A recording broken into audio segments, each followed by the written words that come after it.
Hey guys, tonight we're stepping into wool-lined boots, crunching through the first frozen breaths of a Viking Iceland winter. Imagine ice crystals clinging to your beard like tiny glass daggers, each exhale hanging white in the air. You're not just battling the cold, though you're racing against a law etched into whalebone tablets. Neglect your stretch of road. That's not a slap on the wrist.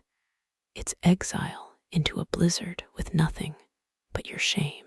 You probably wouldn't survive the first mile. But before we dive deeper, take a moment to like the video and subscribe. But only if you genuinely enjoy what I do here. Seriously, algorithms are frostier than a Jotun's heartbeat without that support. Drop a comment too. Where are you right now? Maybe you're curled up in Oslo or sweating through a Perth summer. Either way, you're about to feel that Icelandic chill.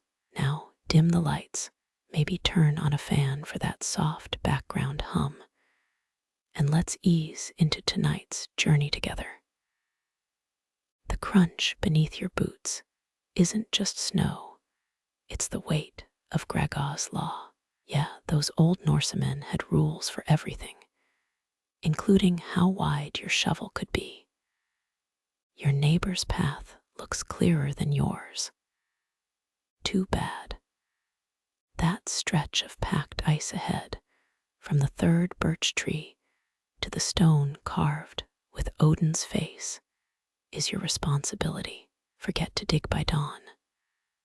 The village elder measures the drift with a bone ruler. If it's thicker than a newborn's wrist, you owe 3 sacks of barley. Can't pay.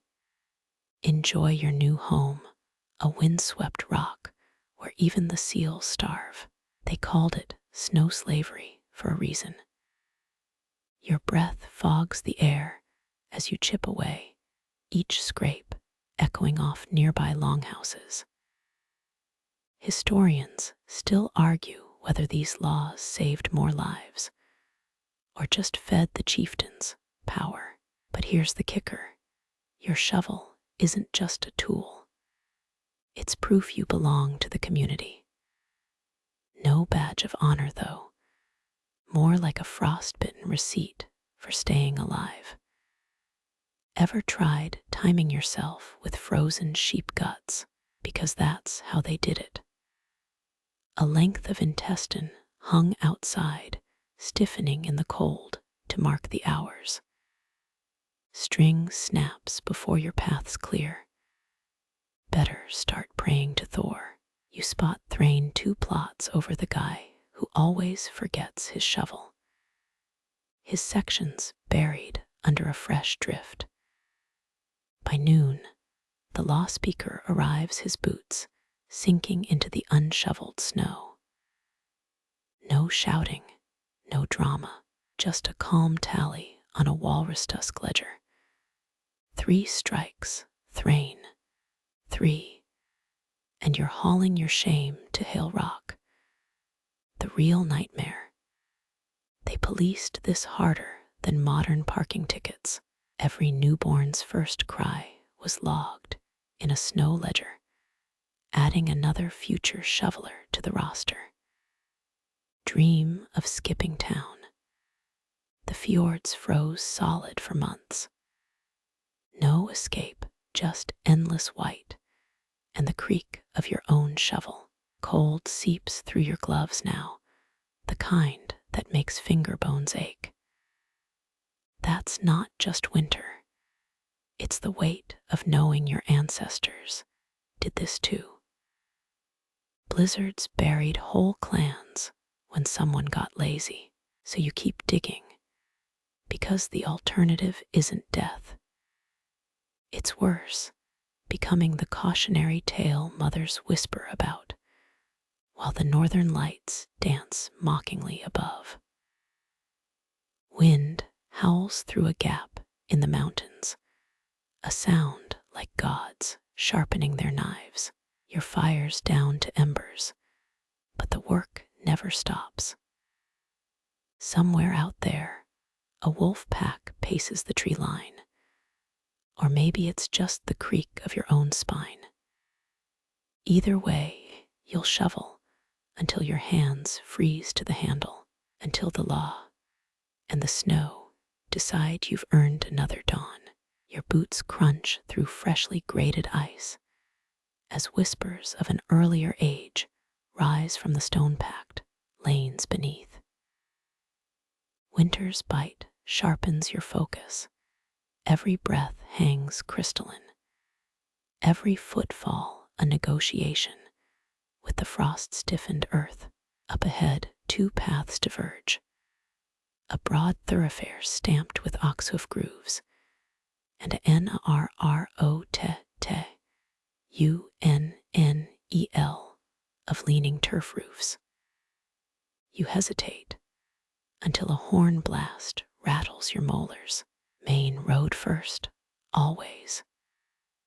Booms a figure cloaked in seal hides, his bone ruler glinting like a stolen moonbeam.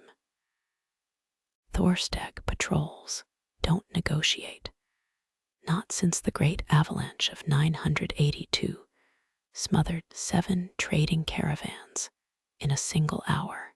The law here bends only to width measurements. You watch him press that tar-streaked rib bone across the wider path, its blackened hash marks confirming clearance for supply sleds. Failing this, a fine payable in butter or blood. Crunch, crunch, crunch. Your shovel scrapes rhythmically now your section, a 6-foot-wide artery to the whale oil markets. Historians still argue whether these snow rankings came from Norse practicality or a deep-rooted fear of crowded spaces. Either way, you work smarter after noticing the patrolman's secret.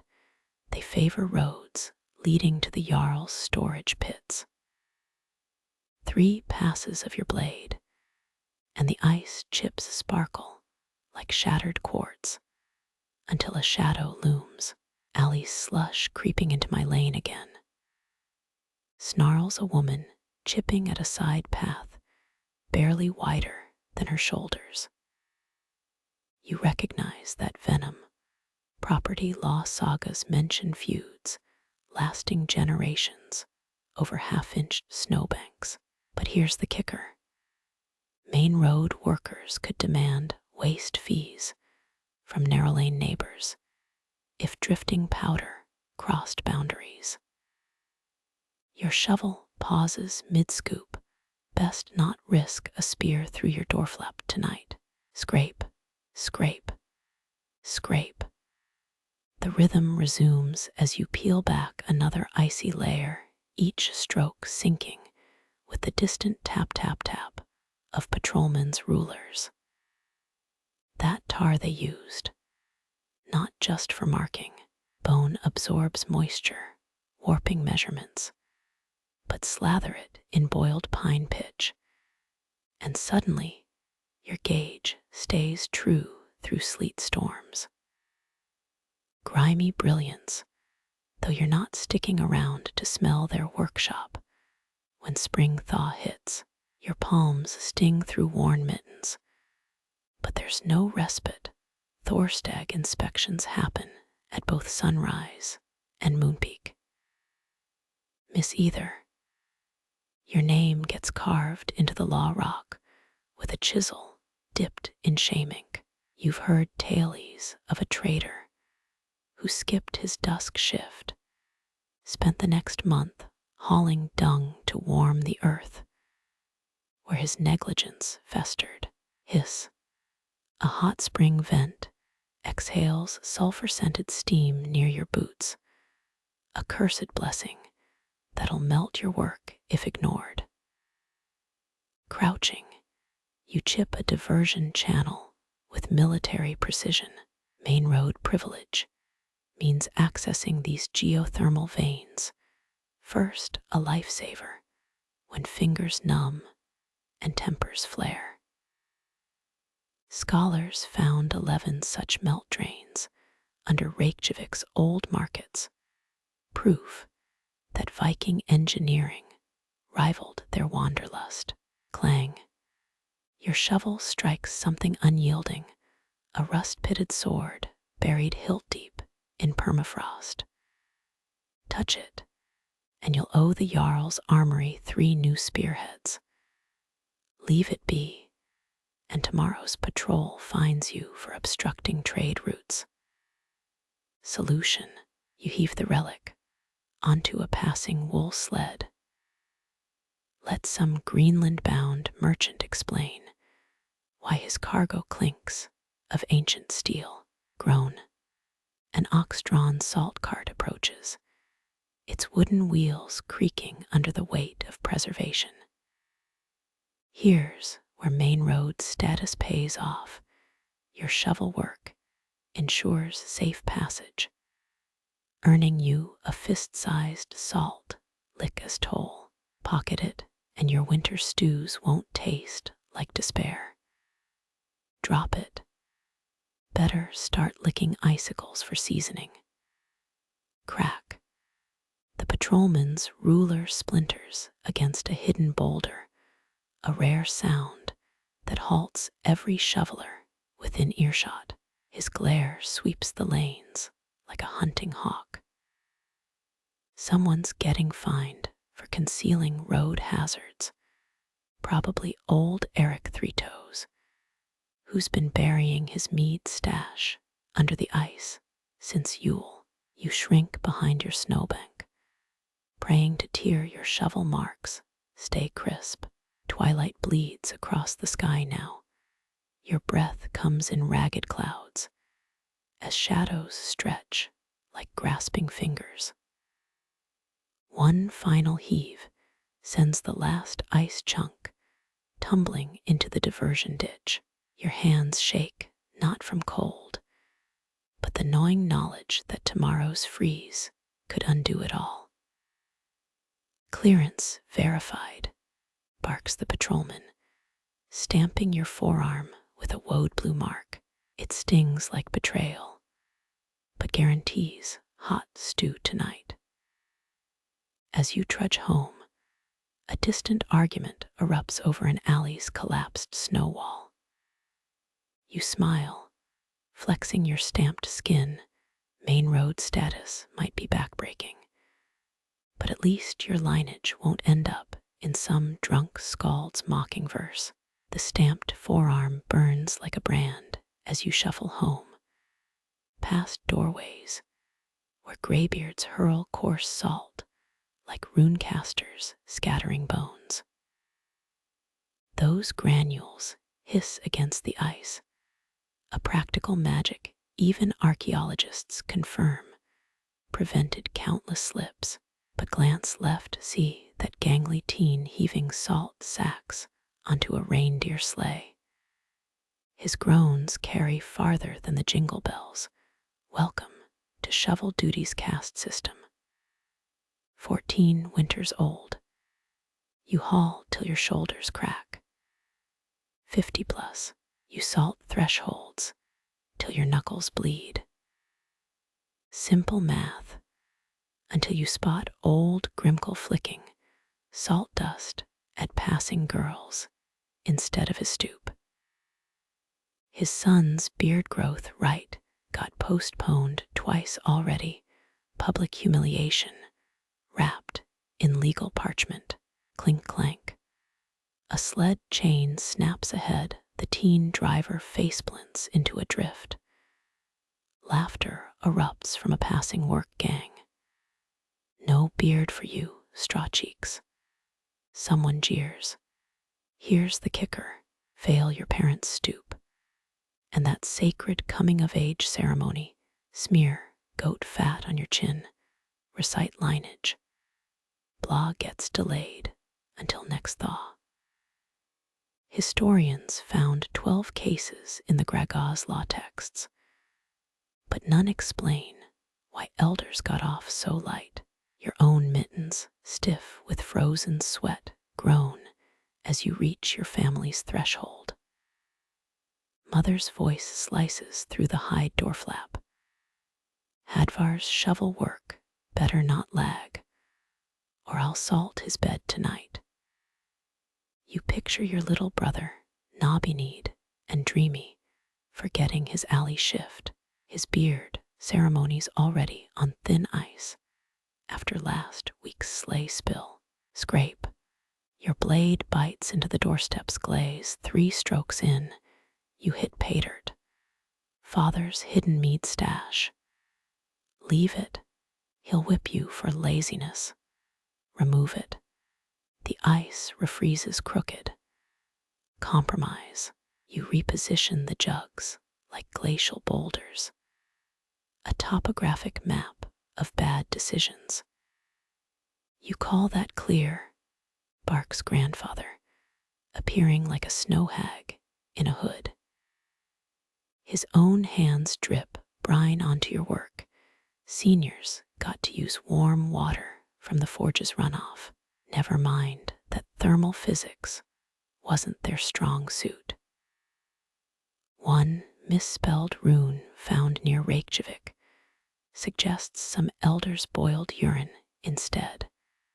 A stinky shortcut lost to time. Squelch. The salt pouch at your hip bursts, spilling crystals into your boot. Cursing, you crouch to salvage grains, but grandfather's staff blocks you. Elders' privilege, he smirks, sprinkling his own stash. Your brother's stubble starts with my goodwill. Touché, old man. Thud. A snowball smacks the doorframe. Little Hadvar's trademarked I'm late alert. His sled tilts like a sinking longship, salt sacks avalanching into the path. 2 choices, help him and risk your own chores, or let him drown in shame. You toss your shovel his way. His yelp of gratitude sounds suspiciously like a sob. Caw. A raven lands on the roof ridge, feasting on grandfather's poorly secured dried fish. The birds always knew youths too distracted to secure larders, elders too creaky to shoe them. Across the lane, a neighbor's son loudly recites his lineage, beard glistening with ceremonial suet. Hadvar whimpers. Twilight deepens. Your arms scream with every toss of ice, but the stoop's finally bare. Grandfather inspects it with a torch, muttering about soft, modern shovels. Historians still argue whether these age laws maintained order, or just let crotchety old-timers flex their last scraps of power. Crunch. A horn sounds the patrol's final rounds. Hadvar's unfinished alley gapes like an open grave. You make the sign of Thor and heave his salt sacks into place, each bag a silent prayer. The door flap slams. Mother glares at your frost-caked lashes, then spots the intact mead jugs. The stoop passes, she grunts, handing you a bowl of stew with extra salt, naturally. Hadvar's eyes plead as he scrapes sludge off his boots, his chin's still smooth. But in this icy hierarchy, tomorrow's another chance to earn his place. Somewhere, a beard-right drum starts pounding. Its rhythm syncs with your throbbing palms. You drift to sleep wondering if Hadvar's ceremonial comb will ever see daylight, or just become another relic for future scholars to misinterpret. Moonlight stabs through the hide curtain like a silver dagger, your third wake-up call this night. The Jarl's horn echoes between longhouses, its bone-chilling blare meaning one thing: Full moon shovel shift. You fumble for sheepskin boots, still damp from yesterday's saltwater spill, and grab the rusted lantern by your bedding. Rattle clank. The patrol tosses a bucket of glowing embers at your feet. Double shifts tonight, mooncalf, barks a helmed figure. And keep that light high, shadow wolves love dim-witted snacks. Scholars confirm Vikings tracked lunar cycles for law enforcement, but nobody's found evidence of actual wolves made of darkness. Yet your breath freezes into specters as you stagger outside. The settlement glows like a constellation. Lanterns dangle from every rooftop, their whale oil flames fighting the gloom. Squelch squeak, your shovel hits a patch of black ice, the kind that creaks like a dying man's joints. To your left, Olaf Sturluson, the butcher's son, swings his lantern wildly. Saw eyes, he hisses, over by the midden heap. Crack. An icicle shatters somewhere in the dark. Everyone freezes, shovels raised like war axes. A child whimpers, then laughter. Two teens emerge from a shadowed alley, clutching stolen honeycakes. The patrol drags them off, their lanternless mittens already whitening at the fingertips. Frostbite before dawn. That's your own fool fault, says the law. You focus on your stretch of road, shovel scraping in rhythm with a dozen others. The moon hangs heavy, its craters staring like a skull's eye sockets. HSSSS. Your lantern flame gutters as something huge lumbers behind the smokehouse. Too quiet for a bear, too slow for a wolf. Your nape hairs rise. Ice front dreamer. Snaps old Ragna, thumping your back with her ice staff. She's got a raven perched on her shoulder, the same one that stole grandfather's fish yesterday. Shadow wolves hunt the distracted, she croaks. But real wolves, they'll gnaw your bones and your lantern.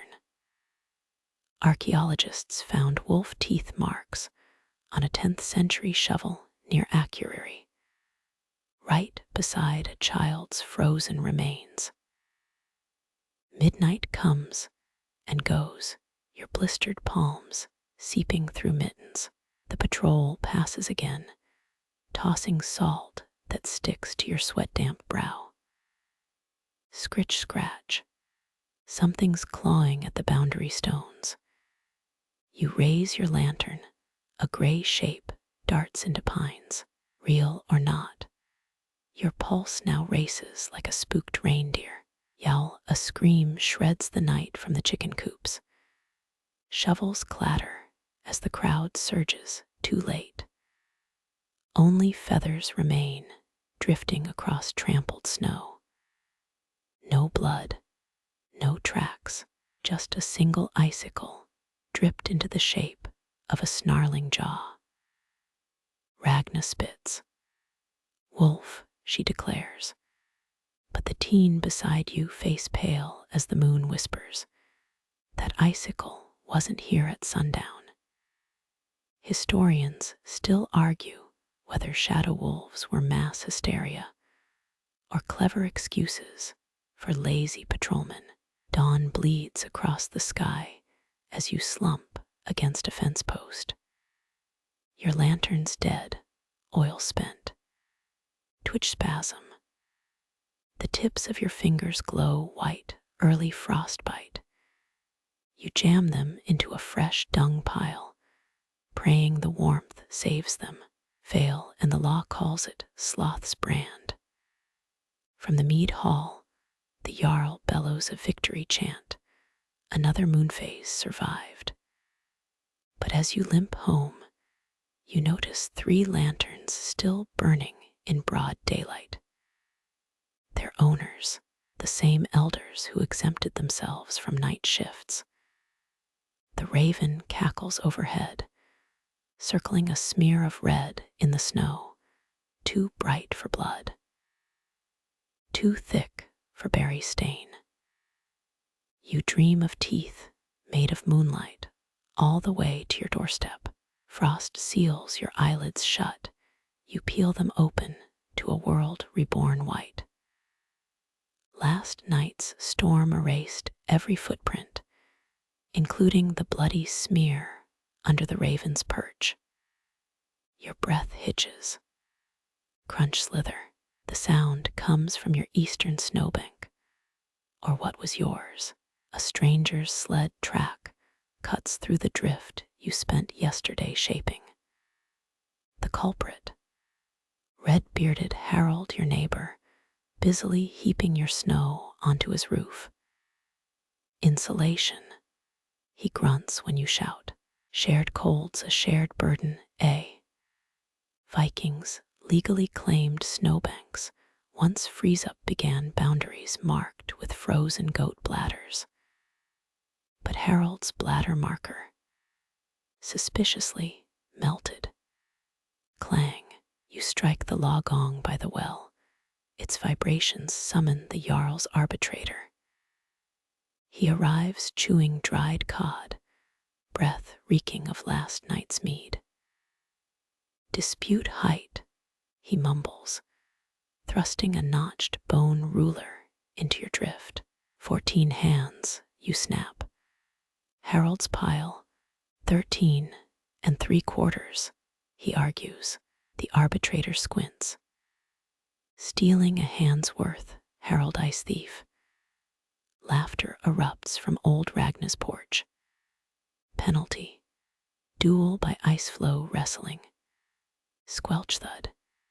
You're both shoved onto a half-frozen stream, fists wrapped in wolf pelts for fair grip. Modern sonar scans found similar flows with embedded hair, suggesting these brawls got messy. Harold lunges, you dodge, boots skidding on melt-slick ice. Crack, his elbow meets your ribs. Splash, your knee finds his groin. Spectators hoot bets. A child sells lichen-garnished snowballs as snacks. Historians still argue whether these duels settled disputes or just let men punch out winter rage. You pin Harold's face into the slush. He yields by spitting out a tooth. The law speaker raises your blistered hand. Victors claim 10 snow blocks and the loser's roof trophy. Harold's wife sobs as you chip off an ice chunk from their eaves, a shame spike. All must see until spring. Clink-tink, you mortar your prize onto your chimney. Below, Ragna whispers, "That's not Harold's tooth in the ice." She points to a yellowed fang wedged beside your trophy. Bear, wolf, your dream flashes moonlight teeth. Caw, the raven watches from your new ice spike, pecking at something red frozen inside. By dusk, every roof glints with stolen ice. You chew salted cod, tendons still throbbing. Scrape tap. Someone's chiseling your trophy. You grab your shovel, but find only a teen chipping icicles for Widow Björk's tax. He flees, dropping a bone chisel etched with Harold's family mark. You pocket it. Winter's long. Boundaries shift, and revenge tastes best served glacially.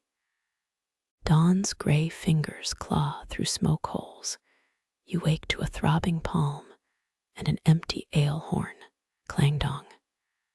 The summons gong echoes, 3 short, 1 long. Blood feud duty. You groan. Harold waits by the communal snowplow, a 2-man log studded with whalebone blades. his split lip curls, ready to freeze together, roof thief. Viking law forced warring families to share shovel shifts, peace through mutual suffering. Archaeologists found identical plows buried near Reykjavik, their handles still reeking of fermented shark oil. You grab your end, gloves stiff with yesterday's sweat. Harold spits. The plow drags like a dead aurochs. Left, you bark. He veers right, the blade catches a buried rock. Clang spark. Your knees hit ice. Surtur's balls. He snarls, blaming you for the volcanic boulder underfoot. Eider ducks scatter, their igloos crushed under your feud's wake. Midday brings a law watcher, a freckled teen clutching a runestick. He tallies arguments. 3 more and both clans lose ale privileges. SSSS. Harold's whetstone sharpens his axe, conspicuously near your fingers. You recall the chisel in your pocket, his family mark itching against your thigh.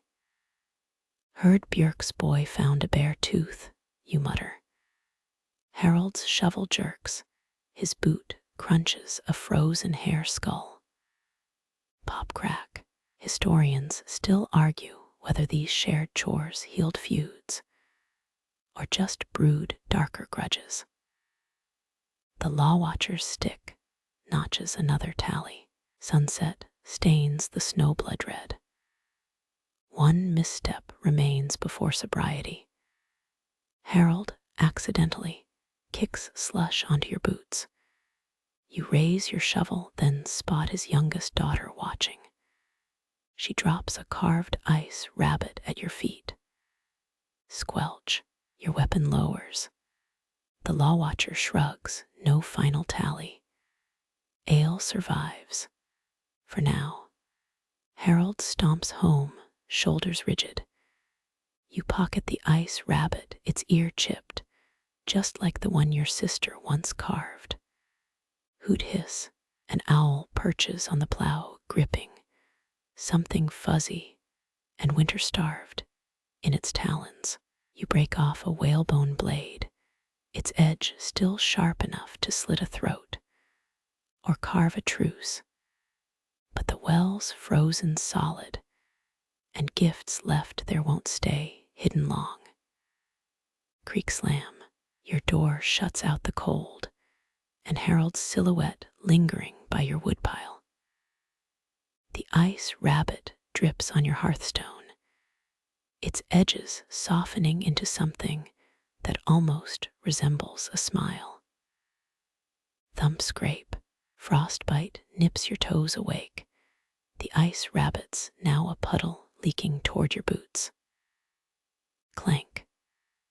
Outside, someone drags a bone scraper across your doorframe. Dawn's not due for hours, but livestock paths wait for no feud. You stumble into blue-dark cold breath, crystallizing into fake beard hairs.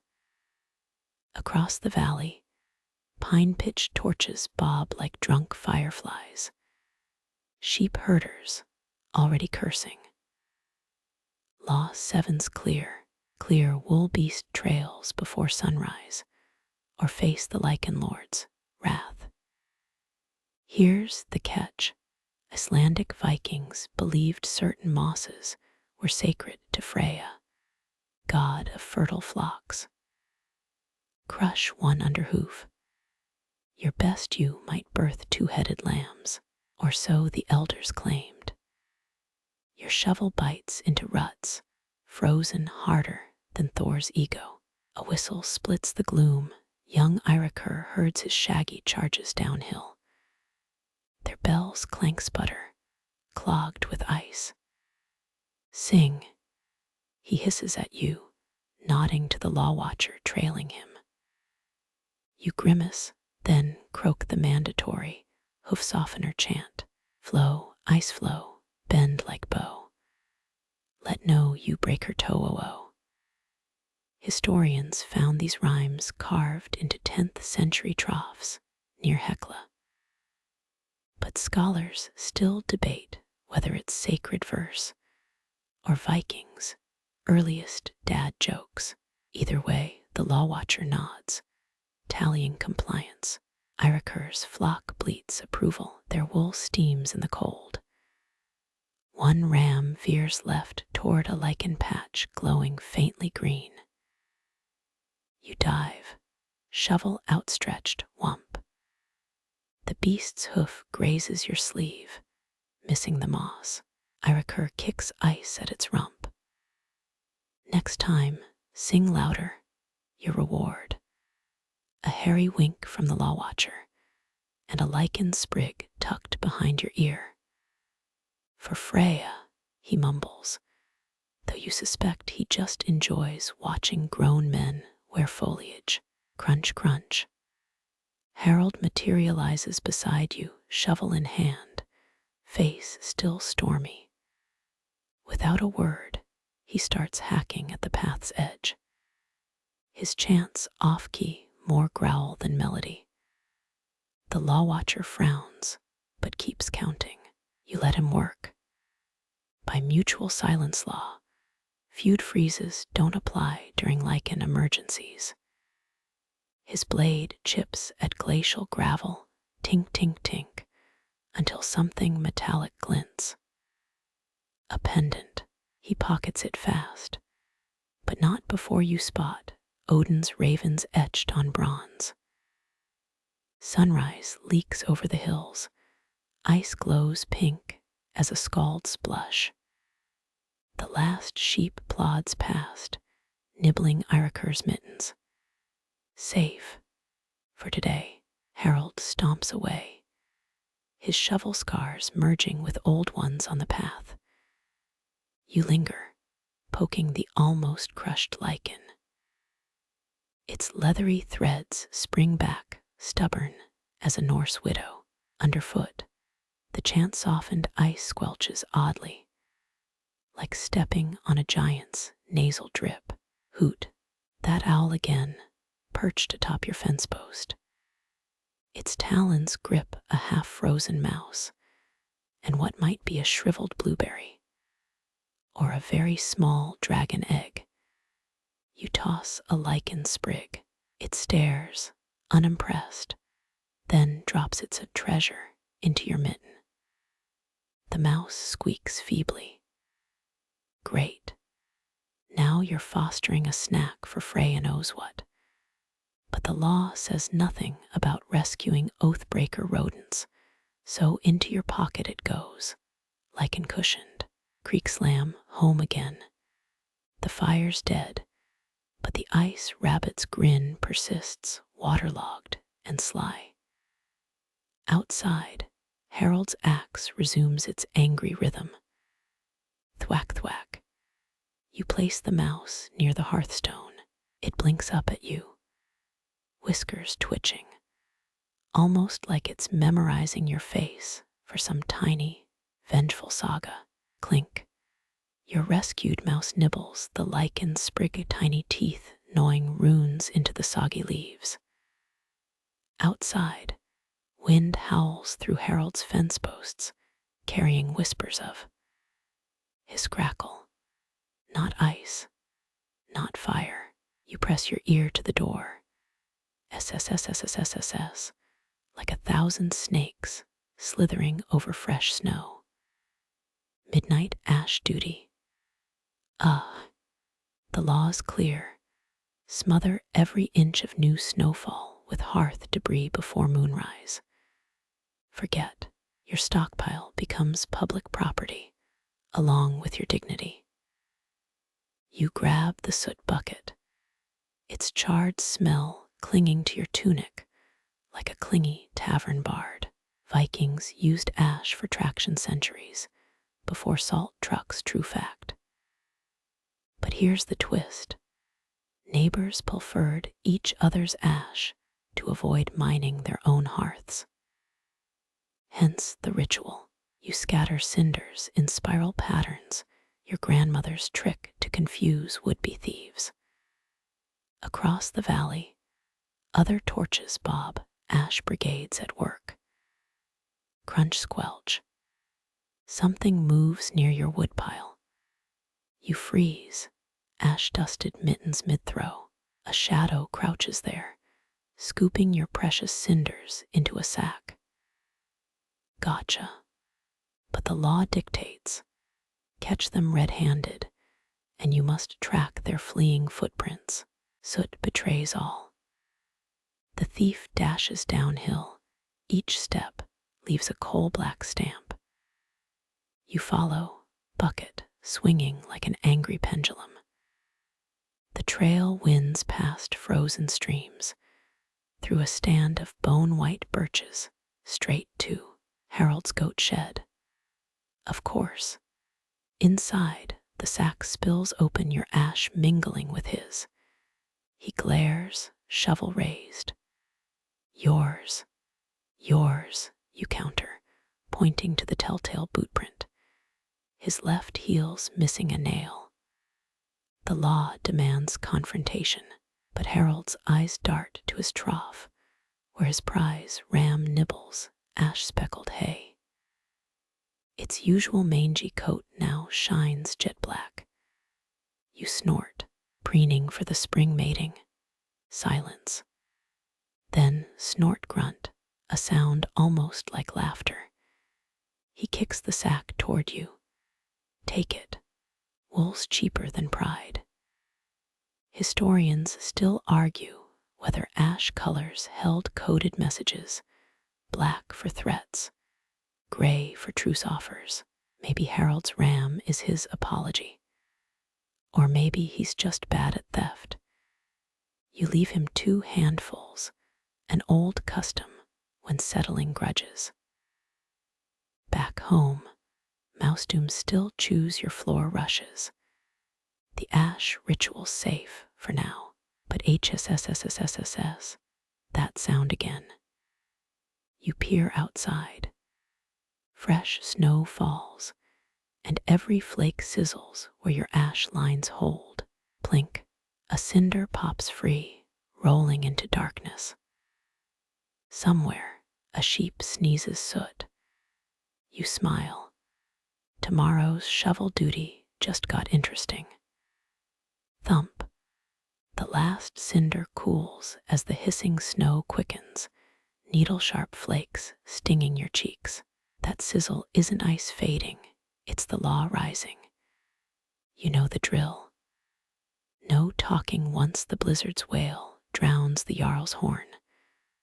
Lips sealed, ears open, or else your mouse friend scurries under the bed, wise creature. Vikings believed storms carried Odin's whispers, true fact. But you're less concerned with divine gossip than the patrol outside. Their iron-tipped boots crunch past your door. One cough, one misstep, and you'll wear the muzzle of Mothi, that dreaded helmet lined with matted reindeer fur. Creak. The wind pries at your shutters. You press a palm against the wood, feel the tempest's breath. Somewhere a dog barks. Bad move. The patrol's drumbeat halts. A raspy voice snarls, bind it, followed by a metallic clank and muffled whimpers. Quirky detail. That muzzle wasn't just gagging gear. Crusted with fish glue and elf-cap mushrooms, they say it purified reckless tongues. You're not keen to test that. Your throat itches. Don't clear it. Don't, bless you, shit. The sneeze slips out loud as a war horn. 3 heartbeats pass. Then, bang, bang, bang, fists hammer your door. No use pretending. You open it, frost coating your lips like a snowy mustache. The patrol leader leers, his own face hidden beneath a bull's skull. No speaking required. He slams the muzzle over your head, reindeer stench flooding your nostrils. The strap bites bites your scalp. Your voice gone. Blizzard law logic. Silence lets you hear snow's warnings, creaking ice, buried travelers, maybe those shadow wolves from Grandma's tailies. Historians still argue whether this was survival strategy or pure superstition. Right now, you'd vote superstition. You're shoved into the storm, muzzled helmet rattling your teeth. Other offenders trudge beside you, hands bound. One's a red-faced baker who probably cursed his burnt bread. Another gasp is Harold. His beard pokes through the muzzle's holes, like angry hedgehog spines, forced march to the cliffside. The patrol stations you there, wind whipping your back until the storm dies. Hours pass, toes numb, ears ringing. But listen closer. Under the blizzard's roar, something does hum, a low drone like stone grinding stone. Your neck hairs rise. The patrol tenses too, hands on axes. The sound fades as quickly as it came. Harold side-eyes you, muzzle quivering. Communicating Viking style. 1 blink alliance. 2 blinks danger. 3, he sneezes again. The patrol captain yanks his gag tighter. At dawn, winds relent. Helmets come off. Your tongue feels woolly and wild. The captain growls a truth every Icelander knew. Speech is silver, silence, frozen gold. You trek home, jaw aching. Your mouse gnaws the muzzle's strap, dumb luck or gratitude. Either way, you whisper a vow into its twitchy ear. Next storm, we're staying underground. FSS. SSS. Fresh snow blankets your doorstep. You hold your breath, waiting for that telltale hiss. But tonight, only silence answers, thick as fur and twice as heavy. Your breath hangs frostwhite as you stumble toward the forge, that soot-stained hut reeking of burnt horn and ambition. Inside, Bjorn Ironsnort hammers a glowing shovel blade, sweat freezing into icicles on his beard. You place your broken tool on the anvil and hear his TCHK, TCHK, TCHK before he speaks. 8 silver nails. You blink. Last week's price was 5. Bjorn spits into the coals, a hiss like 1,000 tiny serpents. Law's law. New edict from Thingvellir. He jerks a thumb at the rafters. Dozens of nail-studded shovels dangle overhead, each silver tip catching firelight like cursed stars. Handing over the nails feels like surrendering teeth. Bjorn weighs them on a scale shaped like Thor's hammer. Clink. One's too light. He flicks it into a bucket labeled skemmt, with what you suspect is goat blood. Off to Hale Rock with that shoddy ore. His daughter Helga barks from the shadows. She's the real enforcer here, 12 winters old and already sharp as a gutting knife. You begrudgingly add another nail. The repair takes 3 agonizing hours. Bjorn's hammer strikes sync with the village drum, a rhythm that'd be soothing if your toes weren't going numb. Final test. Helga stabs the shovel into an ice block. It holds. Barely. Here's the chill. Archaeologists dug up Norwegian blacksmith hoards with exactly 8 nails per tool. Practicality or divine math? Debate that over mead later. For now, Helga slaps your shovel back into your hands, and you swear it's heavier. That night, you sneak into the forge. Not theft, just curiosity. Moonlight reveals Bjorn's anvil mounded under glacial ice. Your stomach drops. 3 failed shovels this month. That's a one-way trip to the ice mound penalty box. Footsteps. You duck behind a barrel as Helga enters, chanting a nursery rhyme. Silver nail, iron hail, cheat the smith, end in jail. She places a tiny bronze owl on the ice, protection charm or child's toy. Even historians can't agree. The owl's eyes gleam. You retreat. Back home. Your shovel snaps popcorning snow at the worst moment, mid-clearance of Odin's alley, no less. The patrol materializes. Their laughter echoes as they drag you to the forge. Third offense. Helga sings songs, pouring water over Bjorn's anvil. It freezes instantly, encasing the tool in a translucent coffin. Your stomach churns. That anvil won't see daylight until spring, and neither will Bjorn's goodwill. As they march you out, you spot the bronze owl in Helga's fist. No gleam now, just a dull smirk in metal form. Your next shovel purchase. You'll count those nails twice. You're marched north as the village recedes, a dwindling scar against the white. No farewell songs, just the creak of the lawspeaker's sled. His reindeer smell your shame. They snort plumes of disdain. Hail Rock isn't a rock, it's a lichen-crusted skerry, jutting from the Greenland Sea. Waves gnaw its base year-round. Archaeologists found similar exile sites near Reykjavik, storied places where ice outcasts etched their names into stone.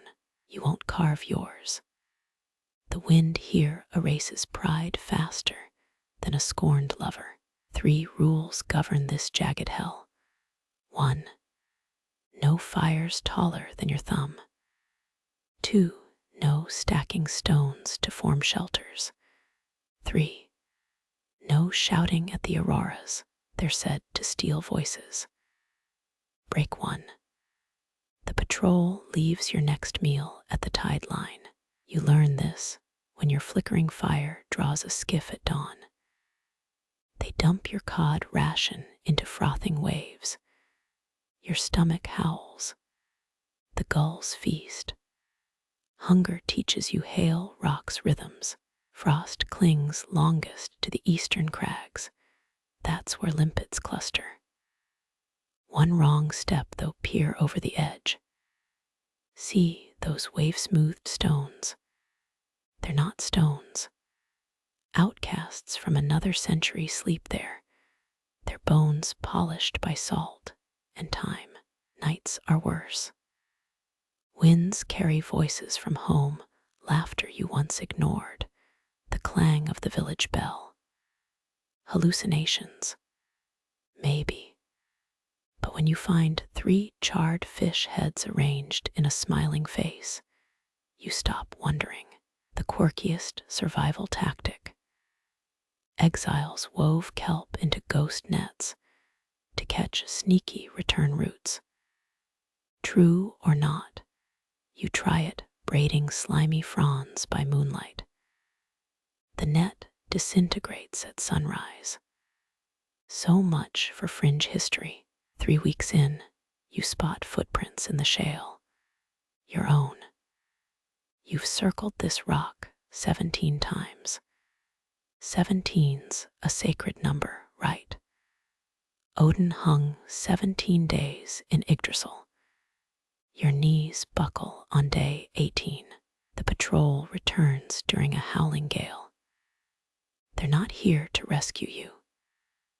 A new outcast tumbles from their sled some fool who mocked the Jarl's ice beard. He babbles about spike trenches encircling his home. You almost pity him, almost. Historians still argue whether Hail Rock killed quickly or you trail off. The wind steals the rest. Your hands are raw from scraping barnacles. Your tongue swells from thirst. But you'll survive. You'll return. Then crunch, a sound like ice breaking. You turn. The newcomer's building a fire. Flames leap higher than his head. He grins, wild-eyed. They'll come now. They'll have to take us ba.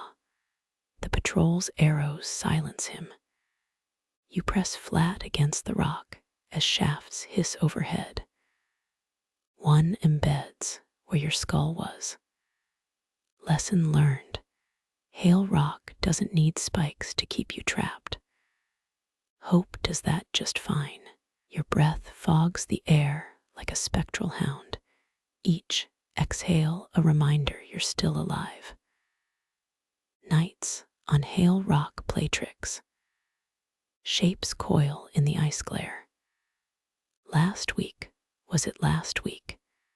You swore a frost-kissed figure hovered over the shale. Historians trace such tales to actual Norse, Ufrother, spirits, vengeful cold ghosts from unshoveled roofs.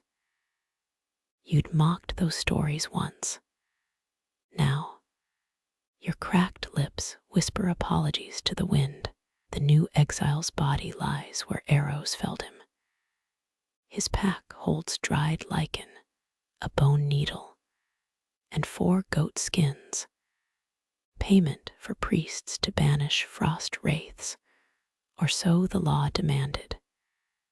Your thumb traces the hides, tight curls. Back home, neglecting your roof's snowfall meant these spectral pests slithered inside. They'd gnaw rafters, curdle milk, leave toe prints in the ashes. You remember old Gunnar's tale, a man who ignored his eaves. Wraiths supposedly froze his baby's cradle into an ice blossom. Experts think such stories enforced communal labor. But why goat skins? The answer's tucked into his pouch, a scrap of vellum, haunted drift claws, unclean roofs summon winter's breath. 4 hides equals chant. No refunds if dead. A morbid chuckle escapes you. Even exiled, Viking law finds ways to taunt. You fashion the skins into makeshift mittens, better than nothing.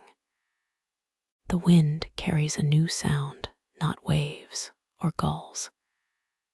A high-pitched keening slices through the dark. It's coming from the dead man's throat. Wait. His corpse sits upright. Frost veins his open eyes. You scramble backward, shale slicing your palms. His jaw unhinges, ice crystals spill forth. No, not ice, tiny tooth-like shards. They skitter toward you, clicking like beetle carapaces. The first one leaps. You swat it. A searing cold bites your wrist. Historians still argue whether frost wraiths were mass hysteria or clever fear-mongering. Right now, you're a believer. The skins on your hands sizzle where the shard touched. Goat hair wards off spirits, or so priests claimed while pocketing their fee. You sprint across the scary bone shards in pursuit. Your stolen mittens glow faintly. The swarm hesitates. One bold shard streaks past, shearing your earlobe. Blood freezes before it hits the ground. You dive into a tidal pool, brine stinging every cut. The shards circle above like malice incarnate. Dawn bleeds across the horizon. The shards retreat, dissolving into mist. You crawl ashore, trembling. The goat's skins hang in tatters. 4 hides for prayer, and not a single chant in earshot. Reality hits harder than the cold. Those priests never guaranteed safety. Just the theater of hope. The patrol arrives at noon. You fake death beside the frozen exile. Their boots crunch past. Another wraith feast, one mutters, told them ash in the thatch works better than chants. They leave double rations, pity or mockery. You don't care. Ravenous, you gnaw salt cod. The meat moves, tiny teeth gleam inside the fish. The cod's jaws snap, silver fangs sinking into your thumb. You fling it against a boulder. Scales shatter like cheap pottery. Inside gleam bone fragments. No, carved runestones. One bears a sled's outline. Memory flares, the sled making sovereignty law. Your cousin Bjarni once joked about it over mead. Didn't end well. You pocket the runestone. It sears your thigh through the hide, a warning. July-born carpenters monopolized public sledcraft. Everyone else risked splintered hands. Or worse.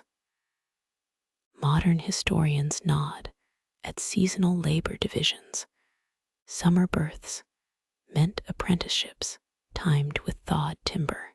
But try explaining that to the adze swinging toward your fingers. The path narrows.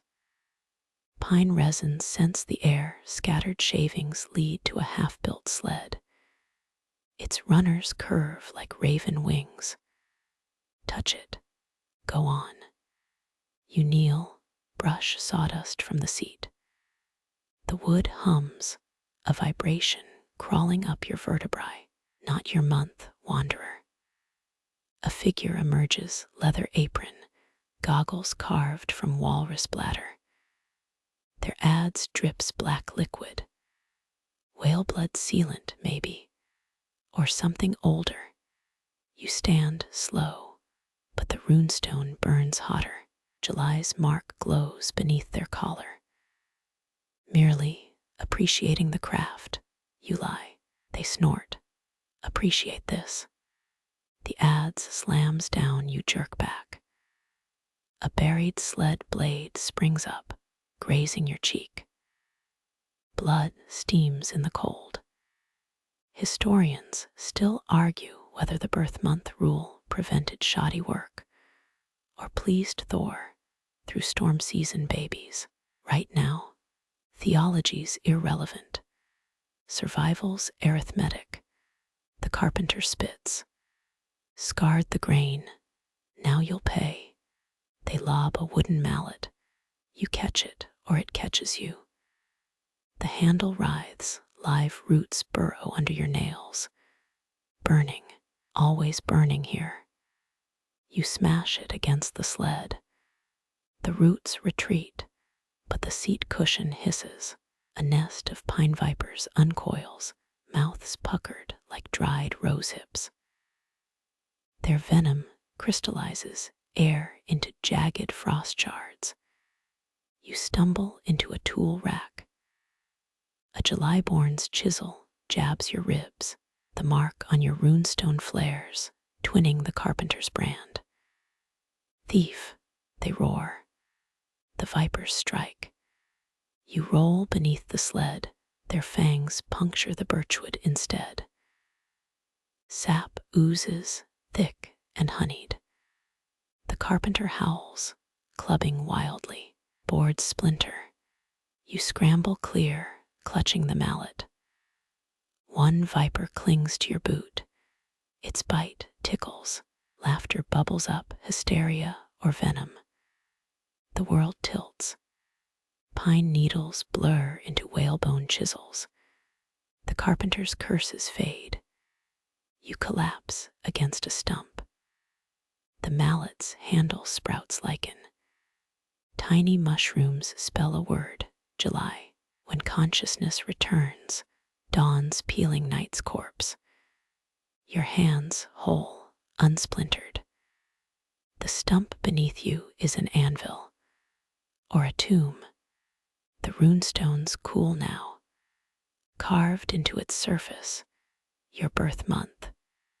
You never told anyone. Wind carries the scent of hot pitch. Distant hammers ring. Somewhere, a sacred adze splits the future, one splinter at a time. Your breath crystallizes midair, 1,000 tiny daggers. A horn blares beyond the pines. The anvil stump vibrates under your palms. Hooves crunch snow, 8 men on shaggy-coated mounts. Their leader's helmet sprouts antlers tipped with blue flame. You recognize the emblem, a Jarl's enforcers. Found another oath dodger, growls the leftmost rider. His beard's braided with bare claws. They dismount in unison, ice cracking beneath boots. The antlered one thrusts a spear at your chest. Its blade isn't metal, but frozen blood. Crimson-dyed frost swirls inside. Mainstream history confirms Viking loyalty oaths. But not this. The red ice stinks of iron and rot. Lick it, says the leader. You recoil. Viking spear oaths existed, sucking a weapon's tip showed submission. But this, a guard chuckles, a wet, hollow sound. His companion scratches runes into the snow. Name on ice forgets. Name on flesh remembers. The antlered helm tilts. Jarl Fenrisir's law, swear fealty, or become a glacier's graffiti. Quirkier scholars whisper about menstrual frost, rituals, noble women's blood frozen into oath tools. Never proven, yet here's the evidence, oozing beetroot-scented vapor. Your tongue touches the blade. Cold sears taste buds, metallic tang, and spoiled milk. Full pledge, snaps a guard. You hesitate. The spear's core pulses, a slow, quarried heartbeat. Historians still argue whether these oaths prevented rebellions or created future traitors through resentment. Either way, your spit sizzles on icy ridges. The guards lean in sausage-fingered hands near axe grips. I swear to Jarl Fenrisir's command. The spear jerks sideways, slicing your tongue. Blood droplets freeze mid-fall. Each becomes a ruby hailstone. The leader catches them in a sheep's bladder. For the records, he grunts. One guard sneers. Lucky. Last dodger got his name etched on Lurjerkut's face. You've seen that glacier, tombstone-carved names dripping under summer sun. Names like Arnkell the Stubborn melting into R. Kell Stub. Poetic. If you'd refused, they'd have dragged you there, heated chisels in hand.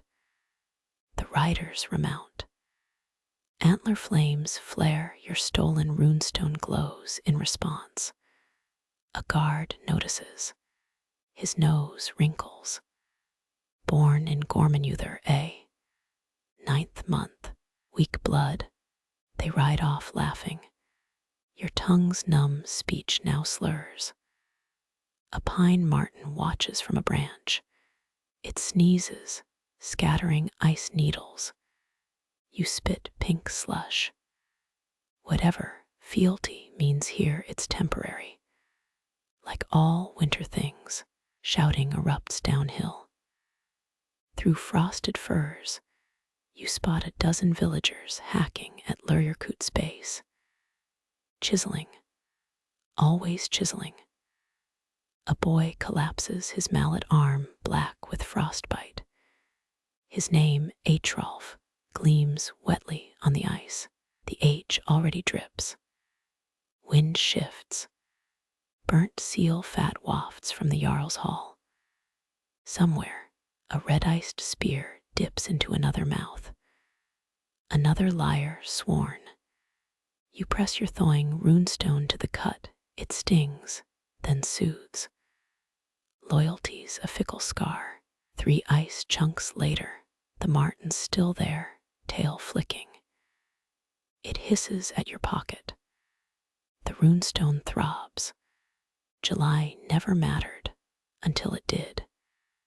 Choices loom like avalanche cornices. The sunset bleeds into the glacier's face, melting Atrolf into row L, and somewhere a chisel strikes fresh ice. A new name begins.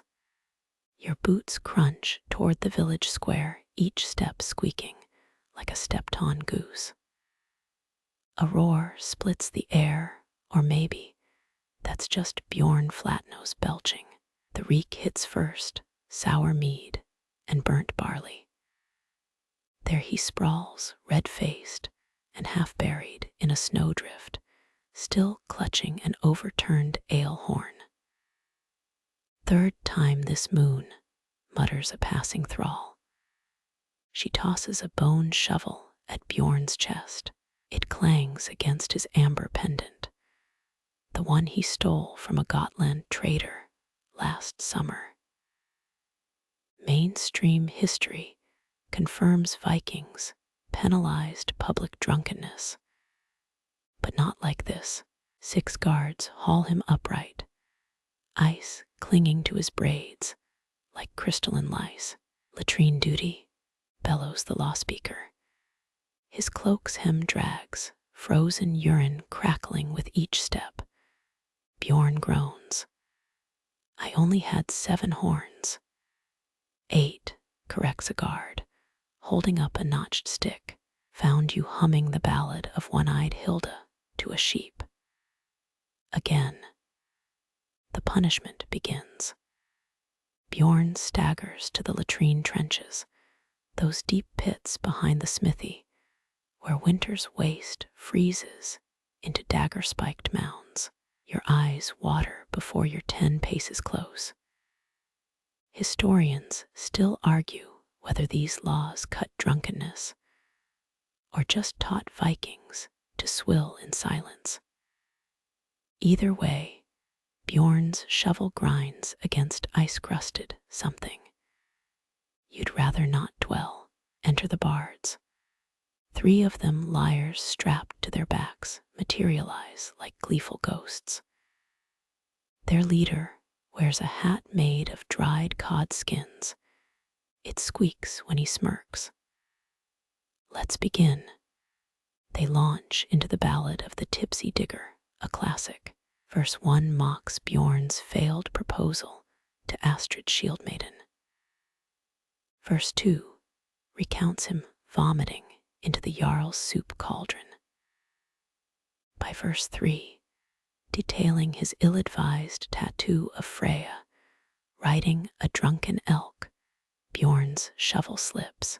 A frosty clod of debris splatters his boot. Quirkier sagas mention song chains, shame ballads passed between villages. Found a 12th century lyric fragment in Reykjavik's archives. Alfussen's ankles quiver, his bladder's a storm-tossed river. Academic journals dismissed it as skaldic fan fiction. Until now, the bards circle Bjorn, harmonizing about his mushroom ale experiments last winter. His face matches his beet-stained tunic. Guards patrol nearby, snickering into their mittens.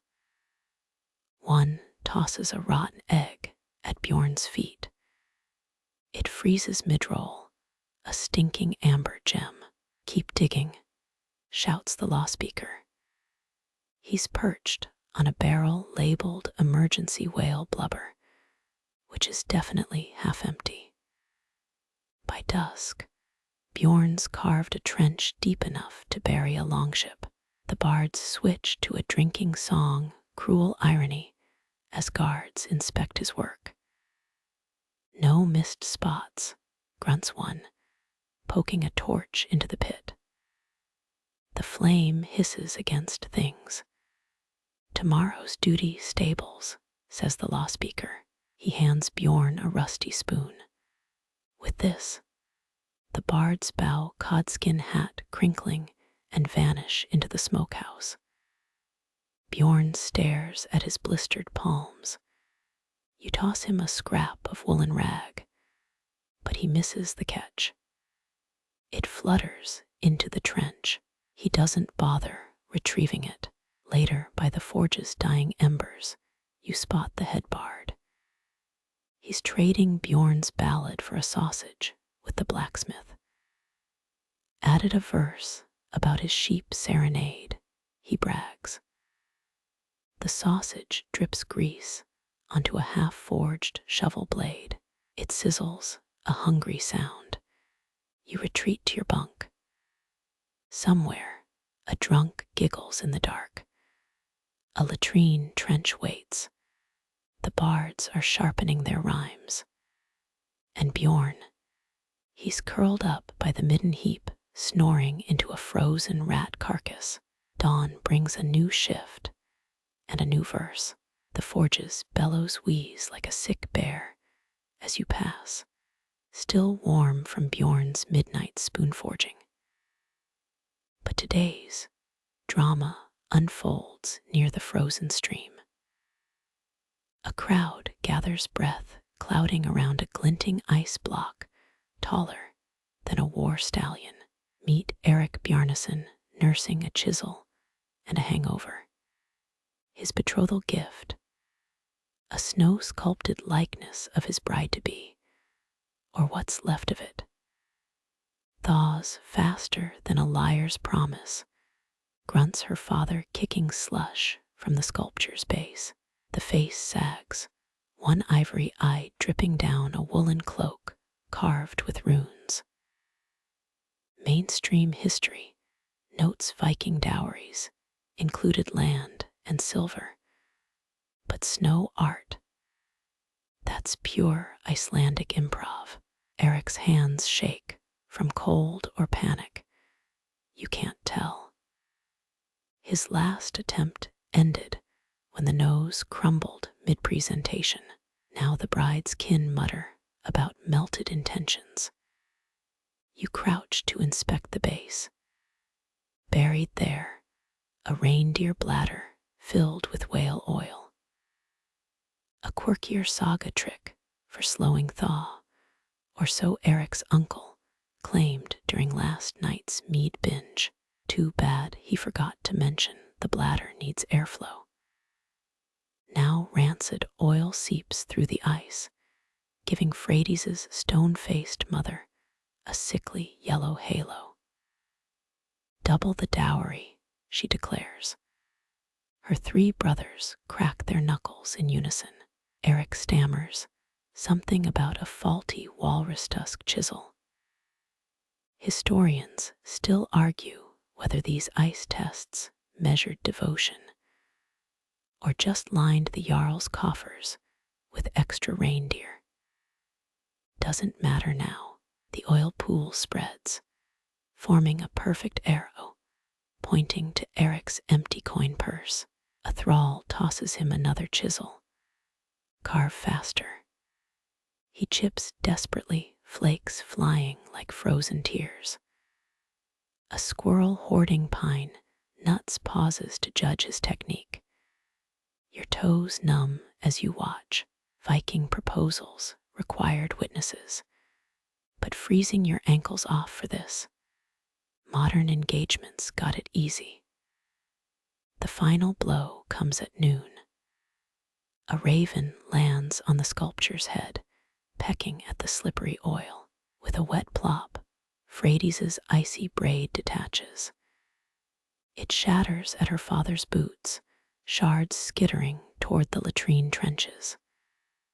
Symbolic? Probably not. Eric's aunt shrieks a protective chant, throwing dried juniper berries at the raven. One bounces off your forehead. Quirky laws required such interventions. Though birds rarely obeyed, the raven cocks its head, a glint in its eye, and drops a half-eaten vole into the oil puddle. Feuds sighs. She's been braiding her hair since dawn, adding silver threads from her mother's bridal cloak. You notice her left boot tapping, 9, 10, 11 taps. An obscure engagement ritual. Nope, just frostbite setting in. 2 moons, her father growls. Double the herd, or find another glacier to shame. Eric's shoulders slump. He'll spend weeks trading his best hunting hound for reindeer. If anyone's foolish enough to deal, the crowd drifts toward the smokehouse, already placing bets on his next failure. You linger. Feuds nudges the broken braid with her toe. Was that a smirk? After sundown, guards dragging Eric to the dowry vaults. You spot movement. Feuds kneels by the ruins, salvaging ice chunks. She arranges them into, is that a reindeer? A lopsided one, granted. She tucks it under her cloak and vanishes toward the thrall quarters. By the northern light's glow, her window holds a new sculpture, tiny but intact. It's Eric carved mid-bow and missing a chisel. Smoke curls from her hearth. A strategic fire, maybe, or just thawing her toes. Either way, the ice Eric drips slower than before. Dawn finds Feuds' mother scowling at the sculpture's stubbornness, and her daughter humming over a bowl of melted shards. The reindeer sculpture's last droplet falls, plinking into Feuds' clay bowl like a watery insult. Across the settlement, a different ice drama brews. You follow the crunch of hurried footsteps. Young Olaf, crouched by a drift taller than his mittened hands. No footprints approach it. No smoke smell from nearby roofs. An orphaned snow heap, parentless and ripe for claiming. His chapped lips twist. Viking inheritance laws let chiefs seize abandoned property. But snow, that's a blizzard-sized loophole. Olaf's shovel pokes the pile, catching on something hard. A frozen fox carcass glints inside, fur matted with hoarfrost. Perfect for lining his sister's cradle, he thinks. Too late. A horn blares, 3 short bursts. The Jarl's steward strides over, breath reeking of pickled seaweed. That's the chief's snow, boy. Olaf frowns. It's just your future child's freedom. The steward snaps a token carved walrus tusk from his belt. Quirkier sagas mention these tokens. Some claim they were dipped in lynx urine for authority scent. You catch a whiff, regret it instantly. 2 thralls drag Olaf home, past goat pens stinking of wet wool. His mother weeps into a radish stew. 12 winters I carried you, she hisses. For this, no excuses work. At the moot court tomorrow, they'll brand his family's mark beside the heap. Mainstream records show Norse bastards faced similar binding contracts. But snow crimes, those melted into oral tradition. Nightfall brings the steward's ledger keeper, quill scratching across dried seal bladder. Next born to the pens, he recites. Unless, Olaf's father leans forward, unless, a sly smile, 3 barrels of fermented shark, delivered before the thaw. The family huddles arguing in hissed tones. You spot Olaf's sister hiding under a reindeer hide, clutching that fox pelt. Historians still debate whether these finds funded feasts or just kept stewards in mead. Dawn's weak light reveals the heap's secret. The steward's men hack it apart, revealing not just the fox, but a rusted Saxon helmet. Trespassers loot, the chief declares. Now he claims it's a blessed artifact. Convenient, Olaf's father spits in the snow, a dark stain near the latrine. His wife slaps his shoulder. Want another child enslaved? You linger as they haul the helmet away. Underneath, a mouse nest with 6 pink pups. The steward ignores them. Orphaned creatures don't fill coffers. Olaf's sister sneaks back at twilight, filling her apron with squirming fur. By week's end, the heap's just a stain. The steward token now hangs above Olaf's bed, a reminder. His mother mutters curses while churning butter. Should used your eyes, not your hands. Olaf kicks the hearthstones. It was just snow. Snow with a wolf's hunger, his grandfather croaks from the corner. He describes a tale from his youth, a man who stole a chief's icicle. His twins became stable thralls and married actual goats. You glance outside. The goats stare back, judging. The sister tends her mice in secret. One gnaws a rune into her butter paddle. Coincidence? Maybe. But you notice the symbol matches the steward's token. The chief's new artifact rusts by his longhouse, till a visiting skald claims it's a fake. Fools, the chief booms. The snow revealed it. Olaf's father coughs, a wet, satisfied sound. You catch him trading shark barrels with the skald later, 3 for 1 authenticity fee.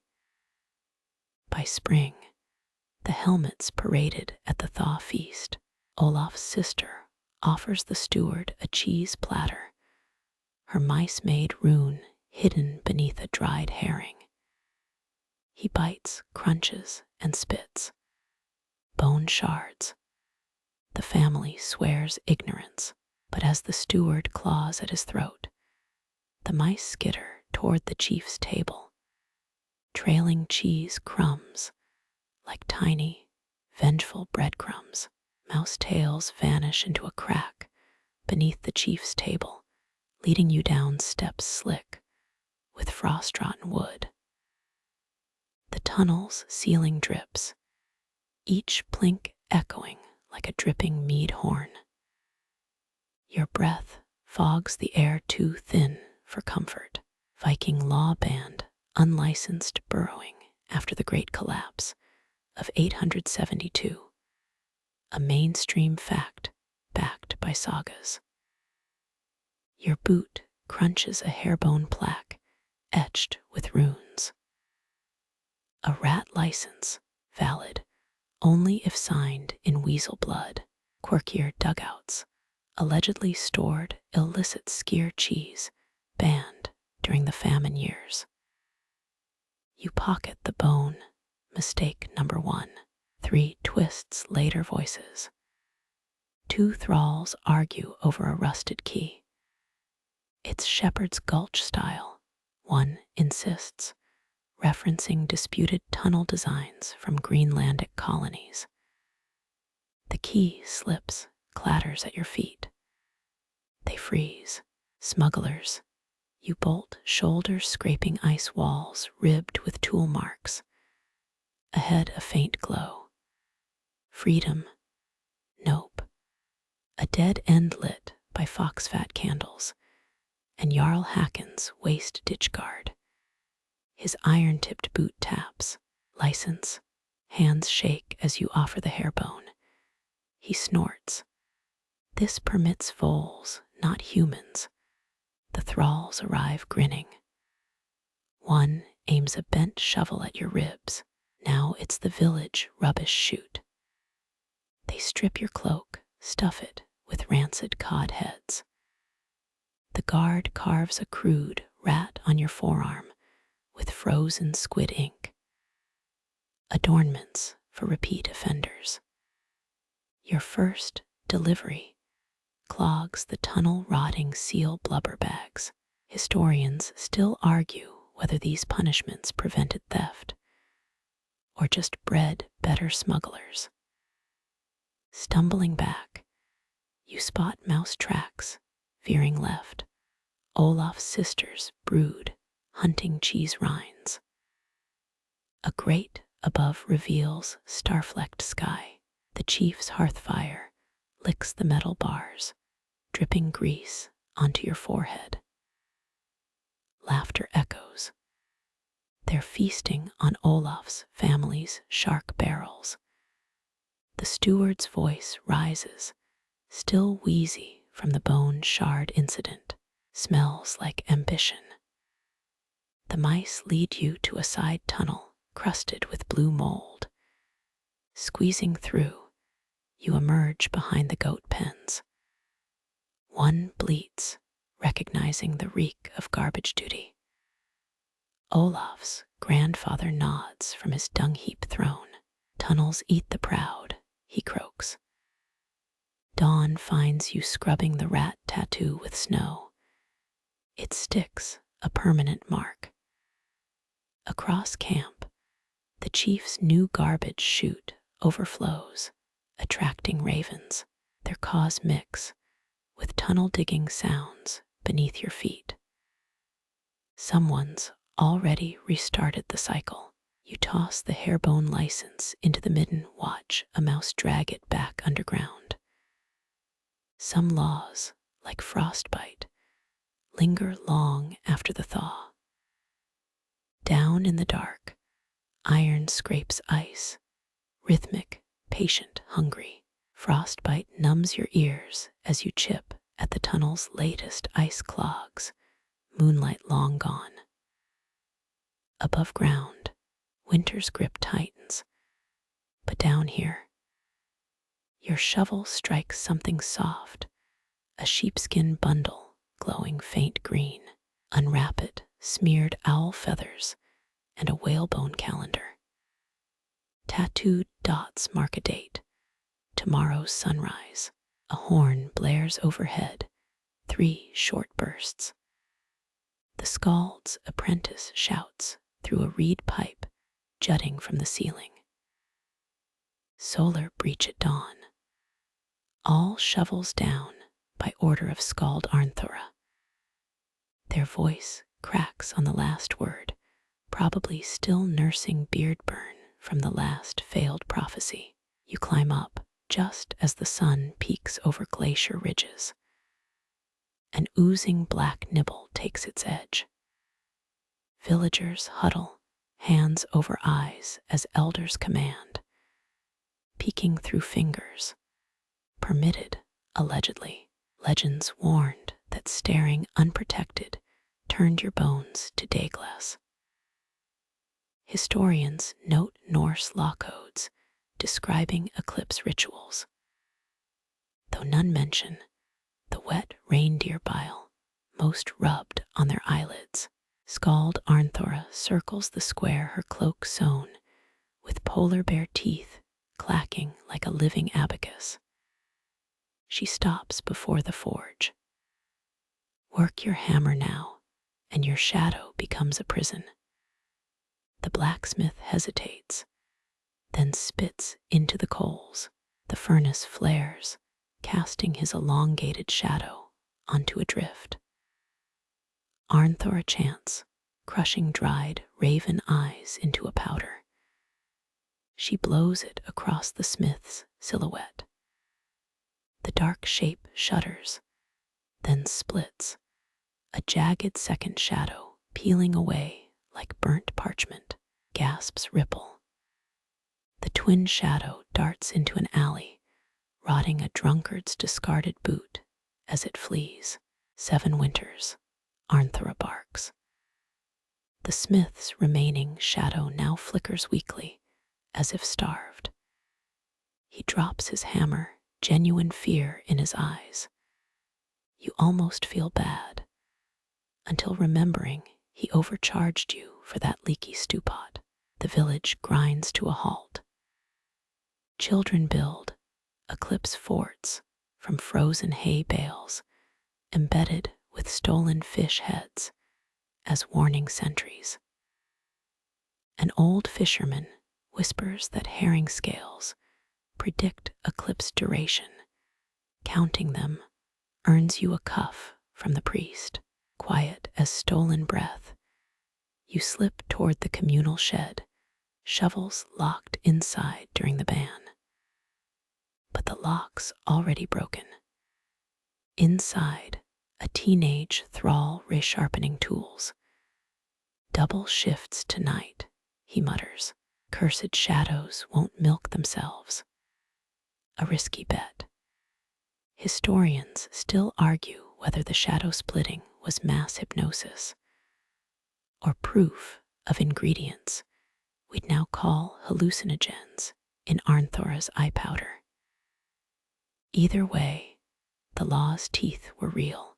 Last spring, a trader claimed Iceland's shadows moved independently. His ship sank weeks later. Coincidence? The Thingmeat jurors ate well that winter.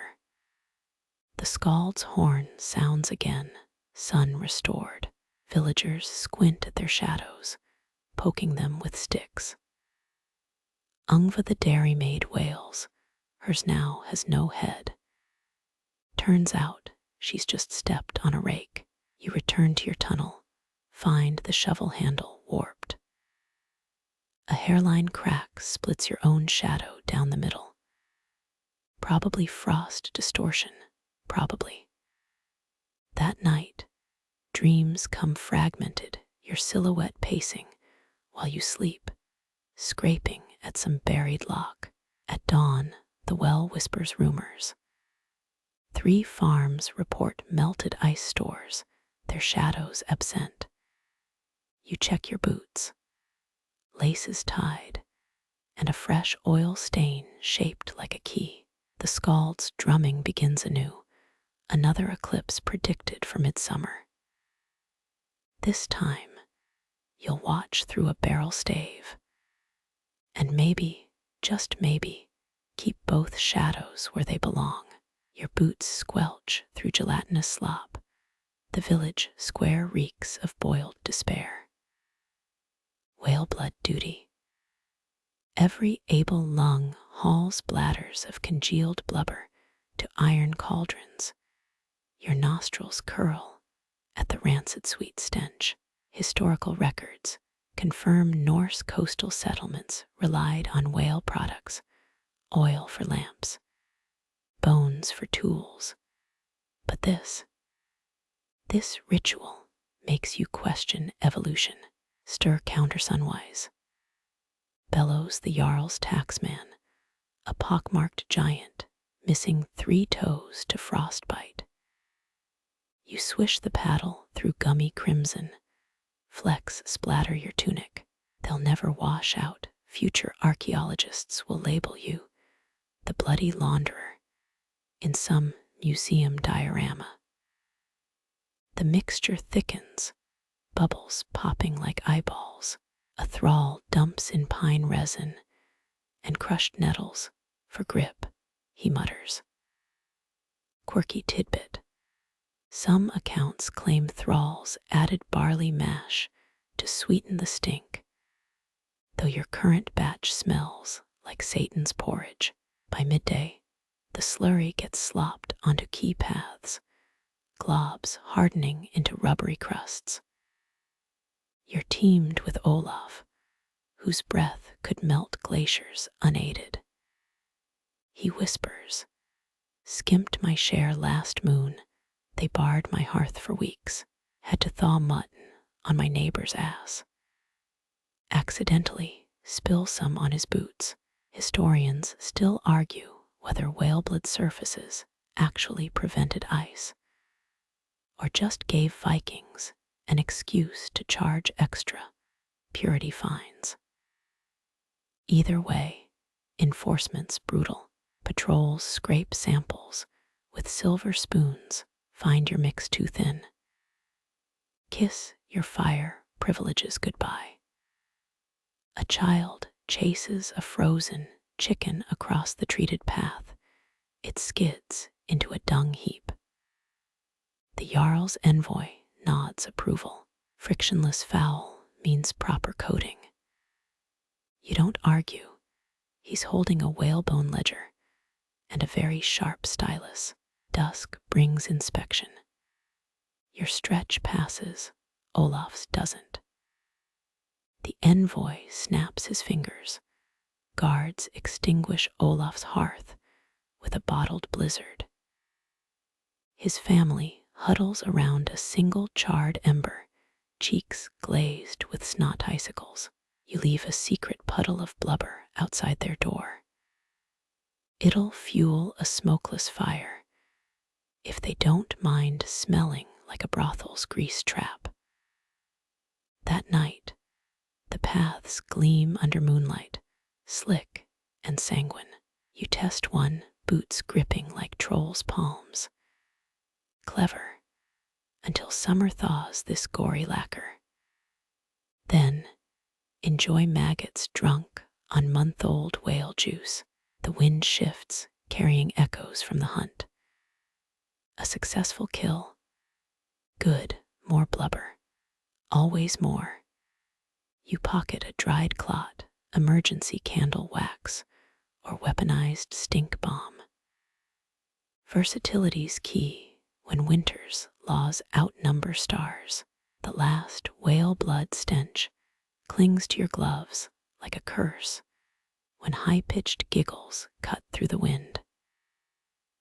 6 kids crouch near a pressure ridge, carving snow holes with antler picks.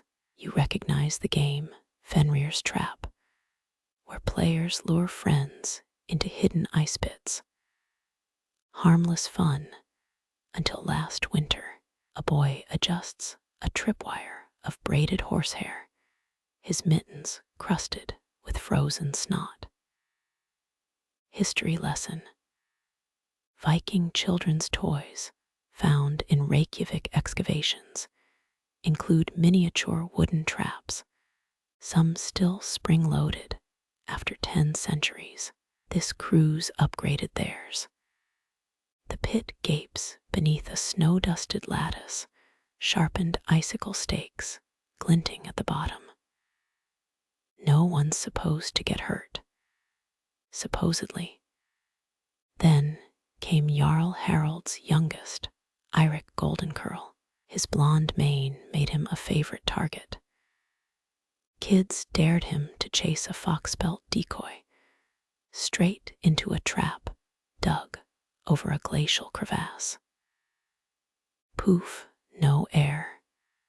You've seen the new law post, sketches of anchored bells above every pit, plus adult chaperones sipping lichen tea to stay vigilant. The current ringleader, a girl with mismatched boots, tosses a turnip into the hole. It impales on a stake.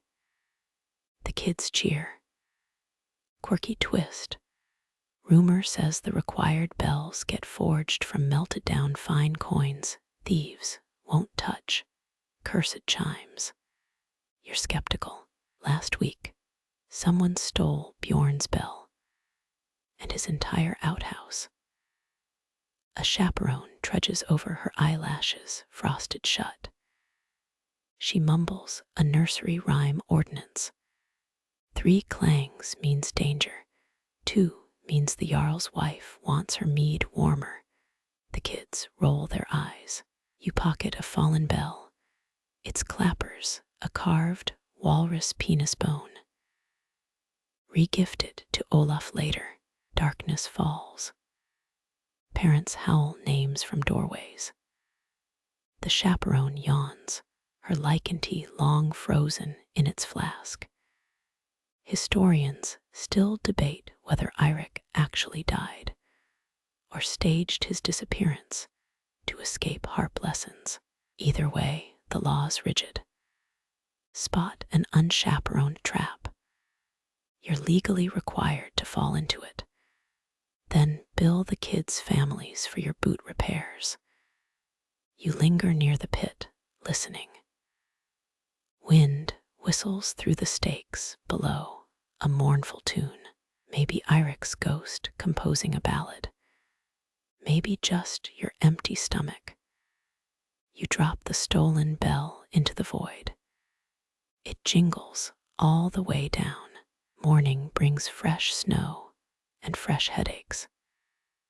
Some genius anchored a bell over a wolf den. Now the village can't sleep for the constant din. You find the chaperone snoring upright in a drift, icicles dangling from her nostrils.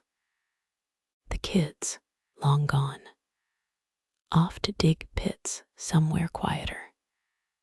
The screech of iron on ice wakes you before dawn. Someone's practicing shovel strokes on the frozen smithy roof. Midwinter's here, time for the only Viking event that combines manual labor with outright mockery. Shovel dancing. You pull up your frost-stiffened hood and follow the racket. Crowds already pack the trade road, their breath steaming like tiny ghost ships. Mainstream fact. Icelandic sagas describe similar contests as key to winter morale, though scholars skimp on the slapstick details.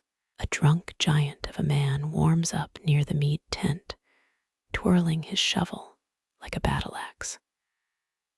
The blade catches sunlight, flinging prism bursts across the snow. Quirky twist. Rumor claims last year's winner's fur cloak got stolen by a love-struck reindeer.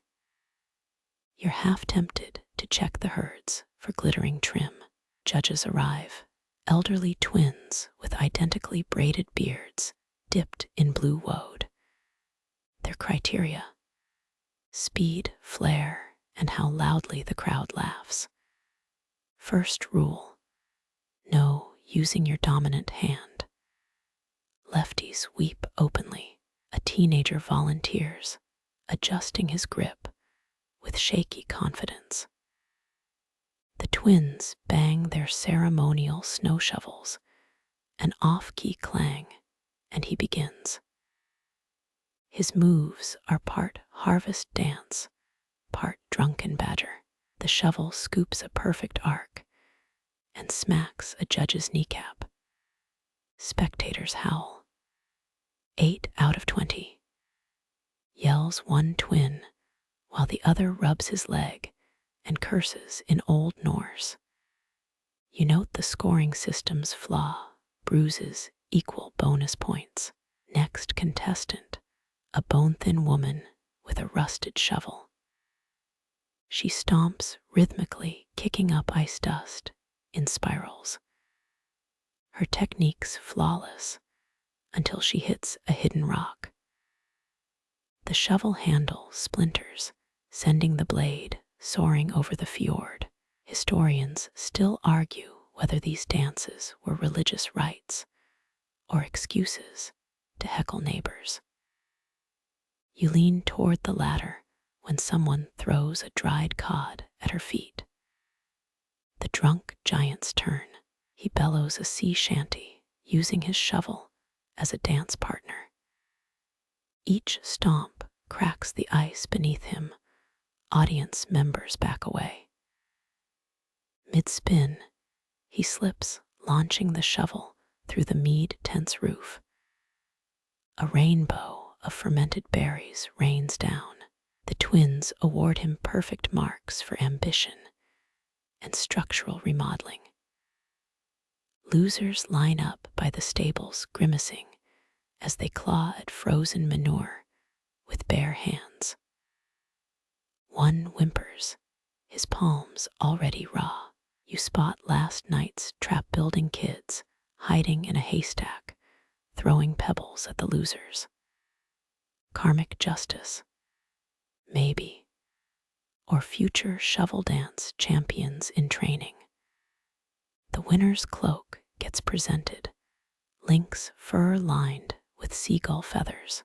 He swishes it dramatically, sending 3 children tumbling into a snowbank. Festivities devolve into a snowball brawl, elderly onlookers placing bets with walrus ivory dice. You duck a flying ice chunk, laughing until your jaw aches. Twilight stains the glaciers pink. Bonfires bloom as losers finish their punishment, bleeding hands wrapped in stolen banners. The giant stumbles past, cloak now missing. You glimpse antlers vanishing behind a barn. Let the reindeer have its moment. Tomorrow, the shovels return to their grim purpose. Tonight, let the snow bury the laughter and the shame until spring thaws both. The crunch of your boots echoes too loud in the post-dawn silence. Every step toward the glacier's edge feels like a crime. That's the oath stone up ahead, a hunk of ice-blue rock hauled here during the settlement age. Mainstream fact. Similar oath stones dot Iceland's valleys, though none sting quite like this. A line of shivering villagers snakes across the snow, each clutching dried cod bundles like cursed bouquets. You're here to swear your shovel oaths, or watch someone else's honor shatter. One by one, they press palms to the stone and vow, I'll clear my stretch of road before the ravens wake. The stone stays whole. I'll lend my spare shovel to Olaf's thrice-cursed cousin. Not a crack. Then comes Ragnar, still reeking of last night's mead. His vow, I'll stop, accidentally diverting snowbanks onto Bjorn's hayfield. A wet snap cuts the air. The stone splits straight down its middle. Gasps ripple. Ragnar's face pales quicker than milk, hitting a hot pan. Quirky twist.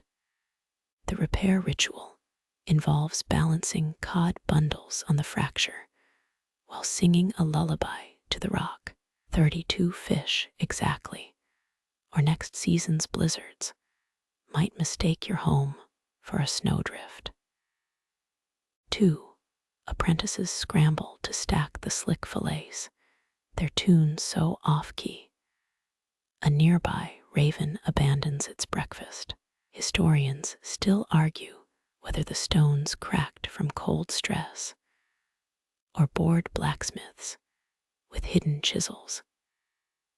You suspect both, given how often rivals end up swearing back to back. By midday, the stone healed and Ragnar's scrambling to trade 6 sheep for extra cod. You linger as the crowd disperses, tracing the faint scar in the rock. A shadow falls over you, the law speaker's breath reeking of fermented shark. Thinking of testing your own honor, You mutter something about admiring the veining. His chuckle follows you halfway home, a reminder that in Viking Iceland, even geology's got a grudge. Your breath still hitches from the law speaker's taunt when a new sound slices the air, tink, tink, tink, like glass daggers being chipped from a roof. You turn toward Grettir's fjord, or 3 men balance on walrus hide ladders, hacking at icicles with bone picks. Ah, the widow's walk. Mainstream fact. Viking law codes like Gregor's required neighbors to protect widows' homes or face romantic consequences. In Gau's house looms its eaves armored in translucent spikes. Unmarried men take turns here, each swing of their tools watched by widows sipping juniper tea. Slip up. Let a single ice spear pierce the thatch. Your next betrothal gift doubles 2 iron brooches instead of 1, 4 goats instead of 2. Tonight's volunteer, Calf, whose ears burn redder with every clink. He's sweet on Helga Dagdatir, a fact the widows exploit. Miss a spot, Calf and Helga's father will demand bare pelts with those silver bracelets. Their laughter clatters like ice cubes in a cup. Quirky twist, the acceptable icicle length, no thicker than a frozen cod measurements. Done by tossing fish carcasses at the roof. 1 crystal shard quivers, Calf's pick snags. A collective inhale. The icicle plunges, puncturing in Gau's roof with a wet thunk. Snowmelt drips onto her loom below. The widow's cackle. 1 slams a ledger on the windowsill. 2 extra reindeer hides for your Helga. Boy, or shall we tell her about your aim? Historians still argue whether this law protected widows or just gave matchmakers blackmail material. You sidestep a puddle of slush, its surface reflecting Calf's horrified gulp. By nightfall, he's hauling a sledge piled with furs toward Helga's, steading, tripping twice on unshoveled snow, dodging patrols. You linger near Inga's repaired roof. Moonlight glints off fresh icicles, each tip blunted like filed teeth. A shadow stirs inside Inga herself, tracing the patched hole with a calloused thumb. Her smirk suggests this isn't her first accident or her last. The cold nips your nose, time to move. But the lesson lingers. In Viking Iceland, even Cupid's arrows come frost-coated, and twice as painful for the clumsy. A rasping scritch-scritch hooks your attention like mice gnawing through iron. You follow the sound to a hunched figure by a dim hearth, Einar frost-scarred, etching symbols into a shovel handle with a red-hot nail. The air smells like burnt pine and desperation. Mainstream fact. Icelandic winters forced Vikings to predict blizzards down to the hour. Their runic almanacs rivaled modern weather apps. Einar's tool glows as he carves dagas for dawn storms, haglas for hail. 1 crooked line, wrong rune, old man, and he'd re-clear every road from here to the fjord. His hands shake, but not from cold. Last week, Bjarni whispered how Einar's failed forecast buried 7 sheep. Now flank meat sways from Bjarni's rafters, proof and punishment. Quirky twist. Farmers swore certain runes calmed spooked sheep. Carve Thurasas on a trough, livestock lined up like dutiful children. Try it today, and you'll get confused alpacas. You lean closer, the runes shimmer with fresh elk fat. Einar's shovel groans under symbols, raid hoe for safe paths, Nothes for stubborn ice. He pauses at Perthro, the mystery rune, For snow that lies, he mutters, what's the cost of guessing wrong? Frostbitten toes, or frozen reputations. Historians still argue whether these charts held magic, or just scared shovelers into working double shifts. A draft slithers through the window. Einar's candle dies. He fumbles for a striker and knocks over a vial of woad dye. Blue streaks devour his painstaking carvings. The law speaker's feast hall glows across the valley, its laughter carrying on the wind. Einar stares at his ruined shovel. You'd almost pity him until he grabs a fresh handle and starts anew. Scritch, scritch, each stroke fiercer than the last. 3 failed attempts later, he hurls the shovel into the night. It arcs over a snowdrift, clattering onto Bjarni's roof. A muffled curse erupts. Einar smirks, lighting another candle with coal from Bjarni's own hearth. In Viking Iceland, even weathermen knew how to throw shade, especially the snowy kind. Wind bites your cheeks as Bjarni's storm roar bursts from his doorway, Einar's shovel still wedged in his roof thatch. He glares at the horizon where the last sun ray bleeds into black.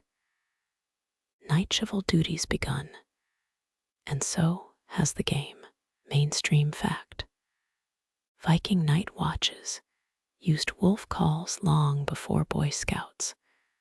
Their patrol routes later became Reykjavik's oldest streets. Bjarni's breath fogs the air as he scans the road. Every shadow could hide a slacker, or worse, a lazy neighbor pretending to chip ice. Spot someone shirking, you're honor-bound to unleash the snow scream. Tilt your head back. Channel your inner dire wolf. Awoo-woo. Within minutes, the fjord patrol materializes, 3 hulking figures on bone skis. Their leader, Grim the grizzle-bearded, sniffs the air. Who howled? Bjarni points to Olaf's stump toe, half-heartedly poking at a drift. Grim examines the crime scene. 1 underdug patch, a missing shovel. Time for the naked claws. Here's the quirky bit. False accusers had to finish the shift in their birthday furs. No mittens, no boots, just you and the elements. A system designed to make even the boldest liar think twice. Bjarni smirks as Olaf strips down, his goosebumps glowing in the moonlight. You edge closer. Frost crackles underfoot, or is that Olaf's chattering teeth? He stabs the shovel into a drift, chunks flying like icy shrapnel. Grim's crew monitors each stroke. Too slow. They start a taunt song. Olaf's back's got icicle spines. His shovel moves like a drunk reindeer. Historians still argue whether the howl warned patrols or scared off frost spirits. Either way it worked. Night shovel neglect dropped by half. The wolf sightings suspiciously spiked during mead festivals. A snow owl hoots, or is that Einar mimicking the call from his hut? Bjarni whirls, searching for new targets. The cold seeps into your bones now. You spot movement 3 houses down, a hunched shape scraping ice. Too methodical for a slacker. But Bjarni's already inhaling for another howl. Owl Grim arrives faster this time, his men's skis hissing like angry serpents. The figure turns its Astrid the law speaker's widow, exempt from night duty. Bjarni pales. Grim's grin reveals 3 missing teeth. Someone's shovelin, oh natural tonight. As Bjarni peels off his furs, the village wakes. Shutters crack open. Children giggle. Someone tosses a rotten turnip at his bare backside. The patrol's taunt song begins anew, this time with creative verses about Bjarni's alpine regions. Olaf, now dressed, joins the chorus while selling roasted lichen snacks. By dawn, the roads gleam pristine and cruel. Bjarni limps home, his dignity frost-nipped, but the streets flawless. Einar's shovel, still jutting from Bjarni's roof, sparkles with morning frost. Some say Vikings invented schadenfreude. And after tonight, you're inclined to agree. Snow crunches under your boots as Bjarni slinks past his dignity, still frostbitten from last night's naked shovel fiasco. Ahead, 2 men stand chest-deep in a drift, axes raised. That wall's 3 fingers higher than the law allows. Snarls Hakon ice fist. His neighbor Ulfhild fire ice spits. Your eyeballs froze, or your honor shriveled. Measure again, goat breath. You sidestep a flying snow clod. Mainstream fact. Viking property lines relied on visible markers, stone cairns in summer, snow walls in winter. Let a drift slump. Your land claims melted faster than spring slush. Thora Measurer arrives, her elk-bone calipers glinting. She plunges them into the disputed wall. 16 hands high. Legal limits 15 and 3 fingers. Hakon whoops. Ulfhild's face purples like a bruised cloudberry. Time for the ice block throwdown. Villagers materialize, carving seats into snowbanks. Someone's roasting lichen sausages. Another hawks fermented crowberry juice. You half expect a betting ring. And there it is, Ragnar the odious taking wagers, with rune-carved hazel sticks. Here's the quirky twist. Losers didn't just lose land. Their family runestones got chiseled bare ancestors, names vanished like breath smoke. Imagine your great-grandpa Egil getting erased because you skimped on snow tamping.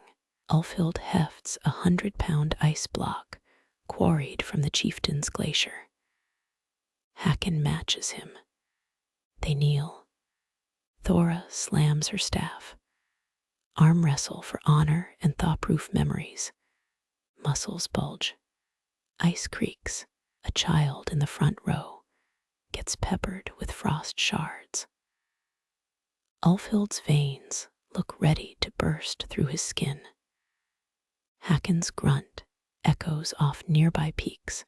Some say it started an avalanche 3 valleys over. Historians still argue whether the blocks were secretly hollowed or soaked in whale fat for grip. Either way, the snap of Ulfhild's wrist rings out like a frozen branch breaking. His ice block shatters. Silence. Then Ragnar's crew starts chiseling Ulfhild's father's name off the clan stone. SCRRTCH, SCRRTCH, SCRRTCH. Hakon whoops again, this time dumping a bucket of snow globe confetti over his own head. Ulfhild limps away, cradling his arm. Bjarni mutters, should just built the damn wall right, conveniently forgetting his roofs, still sprouting Einar's shovel like an iron mushroom. As night falls, you spot Ulfhild at the runestone, tracing the fresh gouges with a mittened hand. His youngest daughter tugs his sleeve. "Papa, where did grandfather's name go?" he sighs. "The snow took it, little vole. The snow takes everything." But Hakon's not done. By dawn, his snow walls now 18 hands high, topped with stolen icicles. Thora's already sharpening her calipers. Across the valley, an unseen figure carves Ulfhild's name into a newborn drift, a temporary rebellion against oblivion. You exhale. Your breath hangs, a ghostly rune no law can erase. Wind howls through Ulfhild's vandalized snow name as the first sleet needles your cheeks. Across the frozen bay, a lone figure sprints toward the mead hall, its grima plank chest, tonight's designated sleet poet, clutching a reindeer hide scroll case like a newborn. Mainstream fact: Viking skalds memorized epic poems, but winter verses had strict syllabic rules, one extra R in a farjosa. You'd be reciting through chattering teeth for hours. The hall's smoky warmth hits you, along with 47 villagers elbowing for bench space. Someone's toddler gnaws a carved ice rattle. Jarl Rotter slouches on his throne footstool, already prepped. Quirky twist, that stool's stuffed with ptarmigan feathers and the toenail clippings of last season's worst poet. Grima trips over a hound. The scroll case explodes, birch bark verses flutter like wounded moths. Fjalnir's frozen fjords. Grima scrabbles. Historians still argue whether the lost verse panic caused actual deaths or just generational shame. You grab a stray scrap. Sleet shall bite the thrall's bared neck. Not terrible if you ignore the rune's spelling bite as beta beta. Grima mounts the soot-stained recital rock. His throat-clearing echoes. Silence, except for Sigrid Twigbrow knitting with icicle needles. Clink, clink, clink. Jarl Rotter taps his palm. The poet begins, voice cracking like midwinter lake ice. Hark, the wind of frosty jaws. A groan ripples. Half-remembered lines tumble out, mixing battle poetry with a bread-making chant. Someone throws a dried cod head. It sticks to Grima's boot. Jarl Rotter yawns. Next verse, or become my foot warmer. Grima's eyes dart, spots you mouthing the correct lyrics. He pirouettes and belts out a flawless stanza about Thor's snowshoe mishap. The crowd roars. Even the Jarl's beard twitches upward. But Grima's victory dance knocks over the mead keg liquid arcs toward the chieftain's lap. Too late. Guard seize him. A week beneath my soles, rumbles Rotter. You slip out as Grima's face meets embroidered reindeer hide. Dawn cracks the horizon, sleet swapped for frail sunlight.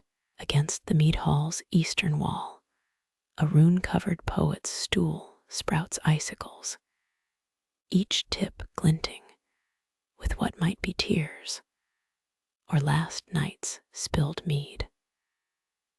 Frost crunches underfoot as dawn bleeds across the sky, sharp hailstone teeth sudden on your neck. You duck under Iric barrel bellies, overturned cart. Across the square, Hild the Unforgiven scrambles with a birch bark bucket. Her crime: forgot to salt the well path last blizzard.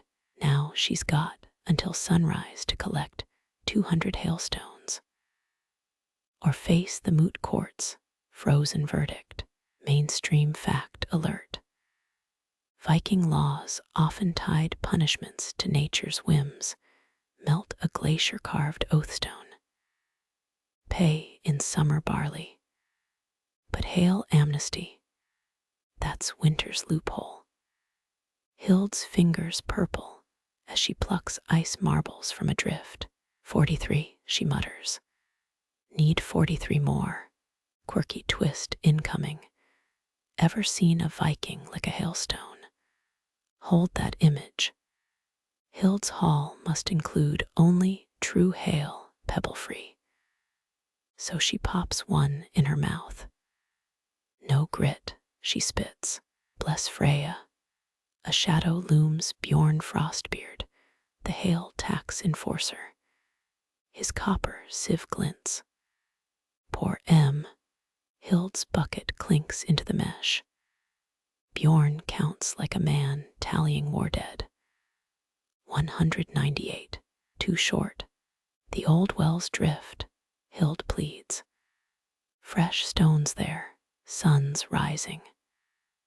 Bjorn jerks his chin eastward, pink streaks already clawing the clouds. You both sprint. Hild's boot punches through an ice-crust snowman. Some kid's forgotten art project. Murderer. She hisses at the lumpy head. The well looms, its stone rim hung with stolen ice chimes. Hild dives into the drift. 199. She surfaces with a hailstone big as a raven's egg. Bjorn squints. That's a gravel clump. Test it. She thrusts it at him. Ever tasted ancient Viking hail gravel? Bjorn's grimace says yes. Disqualified. Hild swears in 8-verse skaldic meter. Impressive, given the frostbite. Historians still argue whether hail amnesty truly reformed anyone, or just gave enforcers a reason to extort extra stones. Bjorn's already marching toward the moot court's ice stake boundary. Sunlight hits the well. Hild's salvaged hailstones shrink into guilty puddles. You spot something glinting below the ice. A bone dice, said some rascal, tossed down the well last summer. Too late for games now. Bjorn returns with thrall collar clanking. Jarl says bring the bucket. Hild hugs it like a lover's corpse. Bjorn yanks scattering ice chunks across fresh snow. One hits your boot. You pick it up. 99. Hild shrieks. Bjorn freezes. You extend the hailstone, its surface etched with a perfect oak leaf patterned from some long-dead tree. This count, the enforcer squints. That's a weather rune. Ominous. Hild snatches it. 199 and one omen, the law says. Law says nothing about ominous hail. Bjorn's nostrils flare. Fine, but when ghosts come knocking, that's your blood eagle to bear. He stamps toward the moot court, dragging Hild. She mouths thank you over her shoulder. The rogue hailstone winks in her grip, its edges already softening. You turn away as the sun finishes its verdict. Somewhere faint and far, a dog howls. Or maybe it's Grima the poet, still warming the Jarl's footstool. Either way, winter's not done with Hild yet. The last icicle dagger stabs mud outside Bjorn Frostbeard's storehouse. It's drip, drip, drip, the only clock you trust. Springs here mostly. You kick slush off your boots. 5 borrowed shovels lean against your hut's wall blades rusting. Oops, Bjorn's already on your roof. His shadow stretches like a gilt monster. Return period expired at midnight, he booms. 14 sunrises since thaw began. Mainstream fact time. Vikings held spring assemblies to settle winter disputes. Think town hall meets axe throwing contest. Your case, pathetically simple. Bjorn tosses a scroll. It unfurls, red runes screaming, shovel hoarder. Thingvelir's court meets next week, he growls, or hand them over now and scrub the Jarl's icicle collection. Quirky, alert, incoming. Viking icicles had black market value. Certain lengths meant free mead at harvest feasts if the tip curled just right. You eye Bjorn's satchel. 3 perfect specimens clink inside. Bribery potential. Too late. He's counting shovels. Sten drift screams mark. Astrid Farseer's dent wait. Where's Grimkel's widow's shovel? Your stomach drops. That one's buried under last winter's midden pile, accidentally. Maybe Grimkel's widow needs it for planting, Bjorn snaps. Her turnip patch is legendary. Historians still argue whether Viking crop yields justified such shovel fanaticism. Bjorn clearly believes. He unsheathes his detrod, carved with last year's defaulters' names. Your thumb hovers over the K rune. A horn blares. The goatherd's kid's barrel past clutching, found shovels. Their prize. A rusty blade crusted with is that Elkjorf's beard hair. Bjorn gives chase, icicles rattling. You sprint to the midden heap. Frost still grips its core, digging unearth's last autumn's rotten fish heads. And there, Grimkel's widow's shovel, its handles gnawed by voles. No time for repairs. You lunge toward her farm, skidding on half-frozen peat. Her fence sports a new sign. Shovel returns. Yes, excuses. Feed them to my goat. The widow's stirring a cauldron of turnip mash. She eyes the ruined handle. Rat's work. Hailstorm, you lie, she snorts. Hailstorms file teeth marks now. Bjorn's detrod thuds into the mud behind you. His icicles have multiplied, 10 new ones clinking. Bribes accepted, it seems. Courts postponed, he grunts. Jarl's got foot fungus from thawing boots. But come winter, he taps your chest. Your hands better be shovel ready. As you trudge home, a warm breeze whispers through barley fields. Don't be fooled. Somewhere under that soft earth, buried deeper than Grimkel's shovel, winter's laws are tightening their frosty grip. The final icicle melts into dark earth, its steady drip, the last echo of winter's rule. You wiggle toes in boots that squelch, no longer crunch. 14 borrowed days gone. Bjorn's shadow retreats with the setting sun, his satchel heavy, with icicle bribes and grudges postponed. Breathe. The widow's turnips will rise. The Jarl's fungus will pass. Even voles must sleep beneath spring's softening ground. You trace fresh shoots pushing through mud, their stubborn green louder than any law. Somewhere deep beneath barley roots and thawing peat ice remembers its old tricks. It whispers to stone. It counts the months. But tonight belongs to crickets testing frost-bitten wings, to hearth smoke curling like a question mark, to your hands, finally empty of rust and debt. Sleep wraps the valley in woolen twilight. Drift not toward courtrooms or clanking chains, but to the hush of seeds dreaming upward. Let spring's fragile warmth cradle you. Winter's claws, yes, they linger. But for now, close your eyes. The earth spins slower here, in this space, between frost and forgiveness.